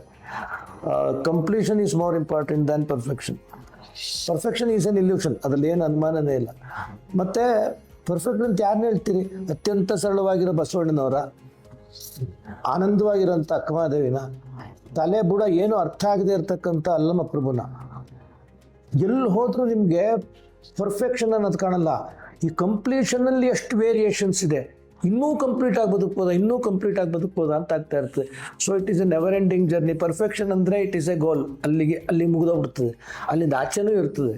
So we should try for ಅದು ಹೇಳ್ತಾರಲ್ಲ, ಇರುವುದೆಲ್ಲವೇ ಬಿಟ್ಟು ಇರೋದೆಡೆಗೆ ತುಡಿಯುವುದೇ ಜೀವನ ಅಂತ. ಹಂಗಾಗ್ಬೇಕಂದ್ರೆ ತುಡಿಬೇಕು. ಆ ತುಡಿತಾ ಇರೋದು ನೆವರ್ ಎಂಡಿಂಗ್. ಹಾರ್ಟ್ ಹೊಡ್ಕೊಳ್ಳೋ ಅಷ್ಟೊತ್ತಿಗೂ ಪಲ್ಸ್ ಇರೋ ಅಷ್ಟು ದಿನನೂ ತುಡ್ತಾ ಇರಲೇಬೇಕು ಸರ್. ಆ ತುಡ್ತಾ ಇರೋವರೆಗೆ ನಾವು ಆ ಪರ್ಫೆಕ್ಷನ್ ಅನ್ನು ಹುಚ್ಚಿಬಿಟ್ಟು ಬಿಡ್ಬೇಕು. ಎಂತ ಮಾತ್ರ. So on that note, I know perfection ಅನ್ನೋದಿಲ್ಲ, ಆದ್ರೆ ನನಗೆ ಅನ್ಸಿದ್ದು ಏನು ಅಂತಂದ್ರೆ ಫೋಲಿ ಈ ಸಿನಿಮಾದಲ್ಲಿ ಅದ್ಭುತವಾಗಿ ಬಂದಿದೆ. ಅಂದ್ರೆ ಒಂದು ಲೆವೆಲ್ ಆಫ್ ಪರ್ಫೆಕ್ಷನ್ ಬಂದಿದೆ ಅಂತ ಅಥವಾ ಕಂಪ್ಲೀಷನ್ ಗೆ ಬಂದಿದೆ ಅಂತ ಹೇಳ್ಬೋದು. What you say? ಎಸ್, ಇದ್ರ ಬಗ್ಗೆ ಒಂದು ಸ್ಪೆಷಲ್ ಮೆನ್ಷನ್ ಮಾಡಲೇಬೇಕು. ಯಾಕೆ ಅಂತಂದ್ರೆ ಈಗ ಸುಮ್ಮನೆ ಕಾಮನ್ ಮ್ಯಾನ್ ಆಗಿ ಒಂದು ಮೂವಿ ನೋಡಿದಾಗ ಸಾಂಗ್ಸ್ ಕೇಳ್ತಾರೆ, ಸಾಂಗ್ಸ್ ಚೆನ್ನಾಗಿತ್ತು, ಓಕೆ, ಫಿಲ್ಮ್ ನೋಡ್ತಾರೆ ಚೆನ್ನಾಗಿತ್ತು, ಸ್ಟೋರಿ ನೋಡ್ತಾರೆ, ಡೈಲಾಗ್ಸ್ ಎಲ್ಲ ಚೆನ್ನಾಗಿತ್ತು, ಫೈನ್. ಬಟ್ ತುಂಬ ಕಡಿಮೆ ಜನ ಬ್ಯಾಕ್ಗ್ರೌಂಡ್ ಸ್ಕೋರ್ ಅಬ್ಸರ್ವ್ ಮಾಡ್ತಾರೆ. ಇನ್ನೂ ಕಡಿಮೆ ಜನ ಅದರಲ್ಲಿರೋ ಕೆಲವು ಆ್ಯಕ್ಷನ್ಸ್ದು ಸೌಂಡ್ಸು. ಫಾರ್ ಎಕ್ಸಾಂಪಲ್, ಇವಾಗ ಫೋಲಿ ಅಂತ ಒಂದು ಪಾರ್ಟ್ ಬಂದಾಗ ಎಕ್ಸಾಂಪಲ್ಸ್ ಹೇಳ್ತೀನಿ ಕೆಲವು. ಈಗ ನಡ್ಕೊಂಡು ಹೋಗ್ತೀವಿ, ಶೂ ಹಾಕೊಂಡು ನಡ್ಕೊಂಡು ಹೋಗ್ತೀವ, ಚಪ್ಪಲಿ ಹಾಕೊಂಡು ನಡ್ಕೊಂಡು ಹೋಗ್ತೀವ, ಬರೀ ಕಾಲಲ್ಲಿ ನಡ್ಕೊಂಡು ಹೋಗ್ತೀವ, ಅದು ಎಲ್ಲಿ ನಡ್ಕೊಂಡು ಹೋಗ್ತೀವಿ? ಶೂ ಹಾಕೊಂಡು ಕಾಂಕ್ರೀಟ್ ನೆಲದ ಮೇಲೆ ನಡ್ಕೊಂಡು ಹೋಗ್ತೀವ, ವುಡನ್ ನೆಲದ ಮೇಲೆ ನಡ್ಕೊಂಡು ಹೋಗ್ತೀವ, ಕಾಡಲ್ಲಿ ನಡ್ಕೊಂಡು ಹೋಗ್ತೀವ, ಬರೀ ನೆಲದ ಮೇಲೆ ಹುಲ್ ಮೇಲೆ ನಡ್ಕೊಂಡು ಹೋಗ್ತೀವ, ಗ್ರಾವೆಲ್ ಮೇಲೆ ನಡ್ಕೊಂಡು ಹೋಗ್ತೀವ. ಇಷ್ಟೆಲ್ಲ ಡಿಫ್ರೆಂಟ್ ನಡೆಯೋದ ಅಂಥ ಸೌಂಡನ್ನು ಅರ್ಥ ಮಾಡಿಕೊಂಡು ಮಾಡಿದಂಥ ಆರ್ಟಿಸ್ಟ್ಗಳನ್ನ ಫೋಲಿ ಆರ್ಟಿಸ್ಟ್ ಅಂತ ಹೇಳ್ತೀವಿ. ನಾವು ನಮ್ಮ ಸ್ಟುಡಿಯೋದಲ್ಲಿ we have done for more than 35 to 40 films. ಹಾಗಾಗಿ ನಾನು I can identify the level of perfection or rather completion for this movie. ಕೆಲವು ಕಡೆ ಅಂತೂ ಯಾವ ಲೆವೆಲ್ಗೆ ಮಾಡಿದ್ದಾರೆ ಡೀಟೇಲಿಂಗ್ ಅಂತ ಹೇಳಿದ್ರೆ, ಒಂದು ಜಮೀನ್ದಾರ ಬಂದು ಕೂತ್ಕೊಂಡಾಗ ಫಿಲಮಲ್ಲಿ ಅವರು ಮೂವ್ ಮಾಡಿದಾಗ ಆ ಸಿಲ್ಕ್ ಜುಬ್ಬ ಮೂವ್ ಆಗೋವಂಥ ಸೌಂಡು ಇದೆ, ಕ್ಲಾತ್ ಪಾಲಿ ಅಂತ ಹೇಳ್ತೀವಿ, ಹೌದಾ? ಇದೆ. ಅದೆಲ್ಲ ಮಾಡಿದ್ದಾರೆ. And we are very happy about the dedication. ಆಮೇಲೆ ಆ ಕಂಪ್ಲೀಷನ್ ರಾದರ್. ಪರ್ಫೆಕ್ಷನ್ ಅಂದರೆ ಏನು, ಅವ್ನು ಕೂತ್ಕೊಂಡಿರೋ ಸೌಂಡ್ ಬರದೇ ಇದ್ರೂ ಜನ ಏನು ಐಡೆಂಟಿಫೈ ಮಾಡಲ್ಲ. ಬಟ್ ನಾವು ನಾನು ಫೋಲಿಗೆ ಪಾರ್ಟ್ ಆಗಿದ್ದರಿಂದ ಮುಂಚೆ ಐ ಕ್ಯಾನ್ ಅಬ್ಸರ್ವ್ ದೋಸ್ ಇಂಟ್ರಿಕೇಶನ್ಸ್. ಈ ಲೆವೆಲ್ಗೆ ಅವರು ಡೆಡಿಕೇಶನ್ ತೋರಿಸಿ ಮಾಡಿದಾರಲ್ಲ ಅಂತ ಒಂದು ಖುಷಿ ಆಗುತ್ತೆ. ಆಮೇಲೆ ಒಂದು ಜಾಗನೂ ಬಿಟ್ಟಿಲ್ಲ, ಎಲ್ಲನೂ ಕಂಪ್ಲೀಟಾಗಿ ಮುಗಿದ್ರೆ. ಇದು ಸಾಂಗ್ ತಾನೇ ಯಾಕೆ ಮಾಡಬೇಕು ಅಂತಲೂ ಅನ್ನೋದು ಲೆಕ್ಕಿಸ್ದೇನೆ ಅದನ್ನು ಮಾಡಿದ್ದಾರೆ. ಅದು ಒಂದು. ಕಮಿಂಗ್ ಟು ಎಡಿಟಿಂಗ್, ಇದಕ್ಕೆ ತುಂಬ ಒಂದು ಏನೋ ಜಾಸ್ತಿನೇ ಹೇಳಬೇಕು. ಈ ವಿಜಯ್ ಭಾರದ್ವಾಜ್ ಅವರು ಡೈರೆಕ್ಷನ್ ಮಾಡೋವಾಗ ಈ ಪಾಯಿಂಟಲ್ಲಿ ಕ್ಲೋಸ್ ಮಾಡ್ಬೇಕು ಶಾರ್ಟ್, ಕಟ್ ಮಾಡ್ಬೇಕು ಶಾರ್ಟ್ ಅಂತ ಏನು ಅನ್ಕೊಂಡಿದ್ರು, ಅವ್ರಿಗೆ ಗೊತ್ತಿದ್ದೋ ಗೊತ್ತಿಲ್ಲದೇನೋ ಗೊತ್ತಿಲ್ಲ, ಮ್ಯೂಸಿಕಲಿ ಆ ಟೆಂಪೋಗೆ ಬಂದ್ಬಿಟ್ಟು 4th ಕೌಂಟ್ ಅಥವಾ 3rd ಕೌಂಟ್ಗೆ ಎಂಡ್ ಆಗೋ ಥರನೇ ಇಟ್ಟಿದ್ದಾರೆ. ಅದು ಆ ಫೇಡ್ ಔಟ್ ಆಗಬೇಕು, ಮ್ಯೂಸಿಕ್ನ ಮನಸ್ಸಲ್ಲಿ ಇಟ್ಕೊಂಡೇ ಮಾಡ್ದಂಗಿದೆ ಅದು. ಇದಕ್ಕೆ ಸಪೋರ್ಟಿವ್ ಆಗಿ ಬೇರೆ ಆ್ಯಕ್ಟರ್ಸ್ ಅವರ ಎಮೋಷನ್ನು, ಆ ಎಡಿಟಿಂಗಲ್ಲಿ ಇಲ್ಲೇ ಪಾಯಿಂಟಲ್ಲಿ ಕಟ್ ಮಾಡಬೇಕು, ಆ ಫೇಡು, ಆ ಟ್ರಾನ್ಸಿಷನ್ನು ಎಲ್ಲನೂ ಮ್ಯೂಸಿಕ್ಗೇನೆ ಮಾಡ್ದಂಗಿದೆ. ಅದು ಇದೆಲ್ಲ ಮ್ಯೂಸಿಕ್ ಮಾಡೋಕ್ಕೆ ಮುಂಚೆನೇ ಮಾಡಿರೋಂಥ ಕೆಲಸಗಳಾದ್ರೂ ಮ್ಯೂಸಿಕ್ಗೇನೆ ಮಾಡ್ದಂಗಿದೆ. ಇದು ಆ ಲೆವೆಲಲ್ಲಿ ಕಂಪ್ಲೀಷನ್ ಇದೆ ಅಂತ ಹೇಳ್ಬೋದು. ಎಕ್ಸಲೆಂಟ್. ಸೊ ನನಗೆ ಓವರ್ ಆಲ್ ಟೋನ್, ನನಗೆ ಆ ಕಲರಿಸ್ಟ್ ಮಾಡೋ ಕೆಲಸ ಅದು ಕೂಡ ಆ ಮುಗ್ಧತೆ ಇದೆ ಸರ್. ಒಂಥರ ಹೇಗಿದೆ ಅಂದ್ರೆ ಆ ಜಾಗ, ಅವರು ಆ ಪಿಕ್ಚರೈಸ್ ಮಾಡುವಂತ ರೀತಿಲಿ ಆ ವಾತಾವರಣ ನೋಡ್ತಿದ್ರೆ ಒಂಥರ it's a breath of fresh air. So ಇಂಥ ಸಿನಿಮಾನ ಇಷ್ಟೊಂದೆಲ್ಲ ಶ್ರಮ ಪಟ್ಟು, ಇಷ್ಟೊಂದೆಲ್ಲ ಟೆಕ್ನಿಕಲಿ ಕರೆಕ್ಟ್ ಆಗಿ ಎಲ್ಲಾ ಜನನು ಕೂಡಿಸಿ ನಾವೆಲ್ಲರೂ ನೋಡ್ಲಿಲ್ಲ ಅಂದ್ರೆ ತಪ್ಪು ಯಾರ್ದು? ಇವ್ರದ್ದು ತಪ್ಪಲ್ಲ. ನಾವು ಪ್ರೇಕ್ಷಕರಾಗಿ ಒಳ್ಳೆ ಸಿನಿಮಾನ ನಾವು ನೋಡ್ತಿಲ್ಲ, ಥಿಯೇಟರ್ ಬಂದು ನೋಡ್ತಿಲ್ಲ ಅಂದ್ರೆ ತಪ್ಪು ನಮ್ದಾಗತ್ತೆ. ಇದೊಂದು ಸನ್ನಿವೇಶದಲ್ಲಿ ನಾವು ಪ್ರತಿ ಸಲ ರಿಕ್ವೆಸ್ಟ್ ಮಾಡ್ಕೊಳ್ತಿರೋದು ಏನು ಅಂದ್ರೆ, ಇಷ್ಟೆಲ್ಲ ಶ್ರಮ ಪಟ್ಟಿರೋ ಜನಕ್ಕೆ ಎರಡೇ ಮಾತಲ್ಲಿ ಏನೋ ಸಿನಿಮಾ ಇದು ಅಂತ ಮಾತಾಡ್ಬಿಡೋದು ತುಂಬಾ ಈಸಿ. ದಯವಿಟ್ಟು ಪ್ರೋತ್ಸಾಹಿಸಿ. ಇಂಥ ಸಭ್ಯವಾಗಿ ನಡ್ಕೊಳ್ಳುವಂತ ಜನ, ಭಾಷೆ, ಬರವಣಿಗೆ, ಮ್ಯೂಸಿಕ್ ತುಂಬಾ ಕಡಿಮೆ ಆಗುತ್ತೆ. ನಾವೆಲ್ಲ ಕಾಪಾಡ್ಬೇಕಾಗಿರುವಂತ ಅದ್ಭುತವಾದ ಜನಗಳಿರಲ್ಲ. ಸೊ ನಮ್ಮ ರೆಸ್ಪಾನ್ಸಿಬಿಲಿಟಿನ ನಾವು ಮನಸ್ಸಲ್ಲಿ ಇಟ್ಕೊಂಡು ನಾನು ಕೊನೆಯ ಪ್ರಶ್ನೆಗೆ ಬರ್ತೀನಿ. ನಿಮಗೆ ಯಾವ ರೀತಿಯಲ್ಲಿ ಈ ಆಕ್ಟರ್ಸ್ ಒಂದು ಸಮೂಹ ಇದೆಯಲ್ಲ, ಎಲ್ಲ ಪಾತ್ರಗಳು ತುಂಬಾ ನ್ಯಾಚುರಲ್ ಆಗಿ ಮಾಡಿದ್ದಾರೆ ಸರ್. ಯಾರನ್ನು ನಾನು ಈ ಪಾತ್ರ ಏನಿಗೆ ಬೇಕಾಗಿತ್ತು ಅಂತ ಇಲ್ಲವೇ ಇಲ್ಲ ಸಿನಿಮಾ. ಸೊ ಇಂಥ ಒಂದು ಅದ್ಭುತವಾದ ಒಂದು ಸಿನರ್ಜಿನ ನೀವು as a musician how did you enjoy? Okay, ನಾನು ಒಂದು ಕಾಮನ್ ಮ್ಯಾನ್ ಆಗಿ ಒಂದು ಪರ್ಸ್ಪೆಕ್ಟಿವ್ ಅಲ್ಲಿ ಹೇಳ್ತೀನಿ. ಸುಮ್ಮನೆ ನಾವು ಫಿಲ್ಮ್ ನೋಡಿದಾಗ ಅಂದರೆ before I became the music director for this film, ಅಂದರೆ ಸ್ಕೋರಿಂಗ್ ಪಾರ್ಟಿಗೆ ಬರೋಕ್ಕೂ ಮುಂಚೆ ನಾನು ಕೊಯಮತ್ತೂರು ಟ್ರಾವೆಲ್ ಮಾಡ್ತಾ ಇದ್ದೆ. ಆವಾಗ ನನಗೆ ಮೂವಿ ಕಳಿಸಿದ್ರು ವಿಜಯ್ ಅವರು. ನಾನು ಟ್ರಾವೆಲ್ ಮಾಡುವಾಗ ಫುಲ್ ಮೂವಿ ತುಂಬ ರಾ ವರ್ಷನ್ ನೋಡಿದ್ದು. ಕಲರಿಂಗ್ ಆಗಿರಲಿಲ್ಲ, ಎಡಿಟಿಂಗು ತುಂಬ ಏನು ಶಾರ್ಪ್ ಕಟ್ಸ್ ಆ ಥರದ್ದೆಲ್ಲ ಏನಾಗಿರಲಿಲ್ಲ, ಟ್ರಾನ್ಸಿಷನ್ಸ್ ಏನು ಹಾಕಿರಲಿಲ್ಲ, ತುಂಬ ರಾ ಆಗಿ ಕಳಿಸಿದ್ರು. ಆ ಕೊಯಮತ್ತೂರಿಗೆ ಹೋಗೋವಾಗ the durations was somewhere around 3 hours 10 minutes ಏನೋ ಇತ್ತು movie duration. Full film was engaging. ಆಯ್ತಾ, ಒಂದು ಸೀನು ನನಗೆ ತೆಗಿಬೇಕು ಅಂತ ಅನ್ನಿಸ್ತಿಲ್ಲ, ಆ ಥರ ಎಂಗೇಜಿಂಗ್ ಆಗಿತ್ತು. ಯಾವ ಸ್ಟೇಜಲ್ಲಿ ಅಂತಂದರೆ ಕಲರಿಂಗ್ ಆಗಿರಲಿಲ್ಲ, ಎಡಿಟಿಂಗ್ ಏನೂ ಆಗಿರಲಿಲ್ಲ, ಐ ಮೀನ್ ಶಾರ್ಪ್ ಕಟ್ಸ್ ಆ ಥರದ್ದೆಲ್ಲ ಆಗಿರಲಿಲ್ಲ. ಇನ್ ಅಡಿಷನ್ ಟು ದ್ಯಾಟ್ ಎಲ್ಲ ರಾ ಫುಟೇಜಸ್ ಅದು. ವಾಯ್ಸು ಅಷ್ಟೇ, ಡಬ್ಬಿಂಗು ಆಗಿರಲಿಲ್ಲ, ಫೋಲಿ ಆಗಿರಲಿಲ್ಲ, ಏನೂ ಆಗಿರಲಿಲ್ಲ. ಸುಮ್ಮನೆ ವಿಡಿಯೋನ ತಂದ್ಬಿಟ್ಟು ಕಟ್ ಮಾಡಿ ಜಾಯಿನ್ ಮಾಡಿ ಕಳಿಸ್ತಾರೆ, ಸರ್ ಹಿಂಗೆ ಬಂದಿದೆ ನೋಡಿ ಅಷ್ಟೇ. ಆ ಸ್ಟೇಜಿಂದ ನೋಡ್ತಾ ಇದ್ದೀನಿ ನಾನು ಮೂವಿನ. So many refinements have happened. So ಆ ಕಾಮನ್ ಮ್ಯಾನ್ ಆಗಿ ನಾನು ಸುಮ್ಮನೆ ನೋಡಿದಾಗ, ನಾನು ಮ್ಯೂಸಿಕ್ ಮಾಡಬೇಕು ಅಂತ ನೋಡ್ತಿರ್ಲಿಲ್ಲ, ಕಾಮನ್ ಮ್ಯಾನ್ ಆಗಿ ನೋಡಿದಾಗ ಈ ಫಿಲಮು ಹೆಂಗೆ ಒಂದು ಪಿಕ್ಚರ್ ತೊಗೊಂಡಿದೆ ಅಂತ ಒಂದು ಐಡಿಯಾ ನೋಡ್ತಾ ಇದ್ದೆ. It was very engaging. ಆವಾಗಲೇ ಸ್ಕೋರಿಂಗ್ ಮಾಡ್ತಾ ಈ ಆಕ್ಟರ್ಸ್ ಕ್ಯಾರೆಕ್ಟರ್ ಸೆಲೆಕ್ಷನ್ ಎಷ್ಟು ಚೆನ್ನಾಗಿದೆ ಅಂತಂದ್ರೆ, ಆ ಡಬ್ಬಿಂಗ್ ಅಲ್ಲಿ ಈ ರವಿಕುಮಾರ್ ಅವ್ರದ್ದು ಅಂದ್ರೆ ಹುಡುಗಿಯ ತಂದೆ, ಆ ಪಾರ್ಟ್, ಆ ವಾಯ್ಸ್ ಬೇಸ್ ತೂಕ ಎಷ್ಟಿದೆ ಅಂತಂದ್ರೆ ಆ ಪಾತ್ರಕ್ಕೆ ಅದು ಬೇಕಿತ್ತು. ಆಮೇಲೆ ಆ ಹುಡುಗಿಯವರ ಅಮ್ಮನ ಪಾತ್ರ, ಆ ಒಂದು ಮೈಲ್ಡ್ ಸ್ವಭಾವದ ಮಾತುಗಳು, ಆ ಆಕ್ಟಿಂಗು ಅದ್ಭುತವಾಗಿದೆ. ಆಮೇಲೆ ಹೀರೋಯಿನ್ ಆಕ್ಟಿಂಗ್ ಅಂತೂ ಮಾತಾಡೋ ಹಂಗೆ ಇಲ್ಲ. ಅದು ಇನ್ನೊಮ್ಮೆ ಹೇಳ್ತಾ ಇದೀನಿ, ಈ ಎಪಿಸೋಡ್ ಅಲ್ಲೂ ಹೇಳ್ತಾ ಇದೀನಿ, ಅವರೊಂದು ಶಕ್ತಿ ಇದೆ. ಆ ಹೆಣ್ಮಗು ಎಷ್ಟು ನ್ಯಾಚುರಲ್ ಆಗಿ ಆಕ್ಟ್ ಮಾಡ್ತಾರೆ ಅಂತಂದ್ರೆ 2-3 ಸೀನ್ ಅಲ್ಲಿ ನಿಜವಾಗ್ಲೂ ಕಣ್ಣಲ್ಲಿ ತುಂಬಿಕೊಡುತ್ತೆ. ಹೌದು, ಎಷ್ಟು ಸೊ ಇಟ್ಸ್ ವೆರಿ ಇಂಪಾರ್ಟೆಂಟ್. ಆ ಕೋ ಆಕ್ಟರ್ಸ್ ಎನ್ಹಾನ್ಸ್ಮೆಂಟ್ ನ ಜವಾಬ್ದಾರಿ ತಗೊಳ್ಳುವಂತ ಆಕ್ಟ್ರೆಸ್. ಎಕ್ಸಾಕ್ಟ್ಲಿ. ತುಂಬಾ ಚೆನ್ನಾಗಿ ಅದ್ಭುತವಾಗಿ ನಟಿಸಿದ್ದಾರೆ. ಪಾರ್ವತಿ ಅವರೇ done A fantastic job. Going further, ಇನ್ನು ಕೆಲವು ಸಣ್ಣ ಪುಟ್ಟ ಪಾತ್ರಗಳಾದರೂ ಅಷ್ಟೇ. ಈಗ ಸುಮ್ಮನೆ ಒಂದು ಮೂಟೆ ಹಾಕೋ ಸೀನು, ಅವ್ರ ಆ್ಯಕ್ಟಿಂಗು ಅಷ್ಟೇ, ಕ್ಯಾರೆಕ್ಟರ್ ಸೆಲೆಕ್ಷನ್ ಎಲ್ಲನೂ ಅದ್ಭುತವಾಗಿದೆ. ಯಾರ್ದು ಮೆನ್ಷನ್ ಮಾಡಿಲ್ಲ ಅಂತಲ್ಲ, ಎಲ್ಲರದು ಅದ್ಭುತವಾಗಿದೆ. ಅವರ ಆ್ಯಕ್ಟಿಂಗ್ ಯಾವ ಮಟ್ಟಕ್ಕಿತ್ತು ಅಂತಂದರೆ, it was motivating me. Okay, ಇದೇ ಥರ ಮ್ಯೂಸಿಕ್ ಮಾಡು ಅಂತ ಹೇಳ್ತಾ ಇರೋ ಥರ ಇತ್ತು ನನಗೆ. ಅಷ್ಟು ಡೆಪ್ತಲ್ಲಿ, ಆ ಇನ್ವಾಲ್ವ್ಮೆಂಟಲ್ಲಿ ಅವರು ಎಲ್ಲರೂ ತುಂಬ ಚೆನ್ನಾಗಿ ಆ್ಯಕ್ಟಿಂಗ್ ಮಾಡಿದ್ದಾರೆ. ಅದು ನನಗೆ it was A very motivational factor for ಹೀಗೆ ಮಾಡು, ಈ ಥರ ಮಾಡದಿದ್ರೆ ತಪ್ಪಾಗುತ್ತೆ ಅಂತ ಅದರ ಮಾತಾಡ್ದಂಗಿತ್ತು. Lovely. So on that note, Ganesh sir, ತಾವು ಇನ್ನಷ್ಟು ಸಿನಿಮಾಗಳಿಗೆ ತಾವು ಬರೀರಿ, ನಮ್ಗೆ ಇನ್ನೂ ಪ್ರೋತ್ಸಾಹ ಕೊಡಿ, ಮಾರ್ಗದರ್ಶನ ನೀಡಿ ಯಂಗ್ಸ್ಟರ್ಸ್, ಶರತ್ ಅಂತವ್ರಿಗೆ, ನಮ್ಮಂತವ್ರಿಗೆ ಅಂತ ಕೇಳ್ಕೊಳ್ತಾ, ಶರತ್, honestly speaking, more on a friendly note, I'm so proud of you. Thank you for doing such a good job. First one, ಯಾರಿಗೂ ಆಪರ್ಚುನಿಟಿನೇ ಸಿಗಲ್ಲ ಈ ಕಾಲದಲ್ಲಿ. ಹಾಗೆ ನಿಮಗೆ ದೇವರಿದು ಒಂದು ಒಳ್ಳೆ ಪ್ಲಾಟ್ಫಾರ್ಮ್ ಕೊಟ್ಟಿದ್ದಾರೆ, ಒಳ್ಳೆ ಪ್ರೊಡ್ಯೂಸರ್, ಒಳ್ಳೆ ಡೈರೆಕ್ಟರ್ ನ ಕೊಟ್ಟಿದ್ದಾರೆ. ನಮ್ಮ ಹಂಬಲ್ ವಿಜಿ ಅವರು ಸಾಕಷ್ಟು ಪ್ರಯತ್ನಗಳನ್ನ ನಿಮ್ಗೆ ಹೇಳ್ತಾ, ಅವರು ತಿಳ್ಕೊಂಡು ಇದನ್ನ ಚೆನ್ನಾಗಿ ಒಂದು ಒಳ್ಳೆ ಪ್ರಾಡಕ್ಟ್ ಆಗಿ ಮುಂದೆ ತರ್ತಿದ್ದಾರೆ. I really wish the best to all of you. ಈ ಸಿನಿಮಾ ಚೆನ್ನಾಗಾಗ್ಲಿ. ವೆಂಕಟೇಶ ನಿಜವಾಗ್ಲೂ ನಮ್ಮೆಲ್ಲರಿಗೂ ಒಂದು ಒಳ್ಳೆ ಪ್ರೋತ್ಸಾಹ ಕೊಡ್ಲಿ, ಎಲ್ಲರಿಗೂ ನಾವು ಮೆಚ್ಚುಗೆ ಆಗ್ಲಿ ಅಂತ ಕೇಳ್ಕೊಳ್ತಾ ಇದೊಂದು ಸಣ್ಣ ವಿಡಿಯೋನ ನಮ್ಗೆ ನಿಲ್ಲಿಸ್ತಾ ಇದ್ದೀನಿ. All the very best for you and sir, thank you so much. Thank you very much.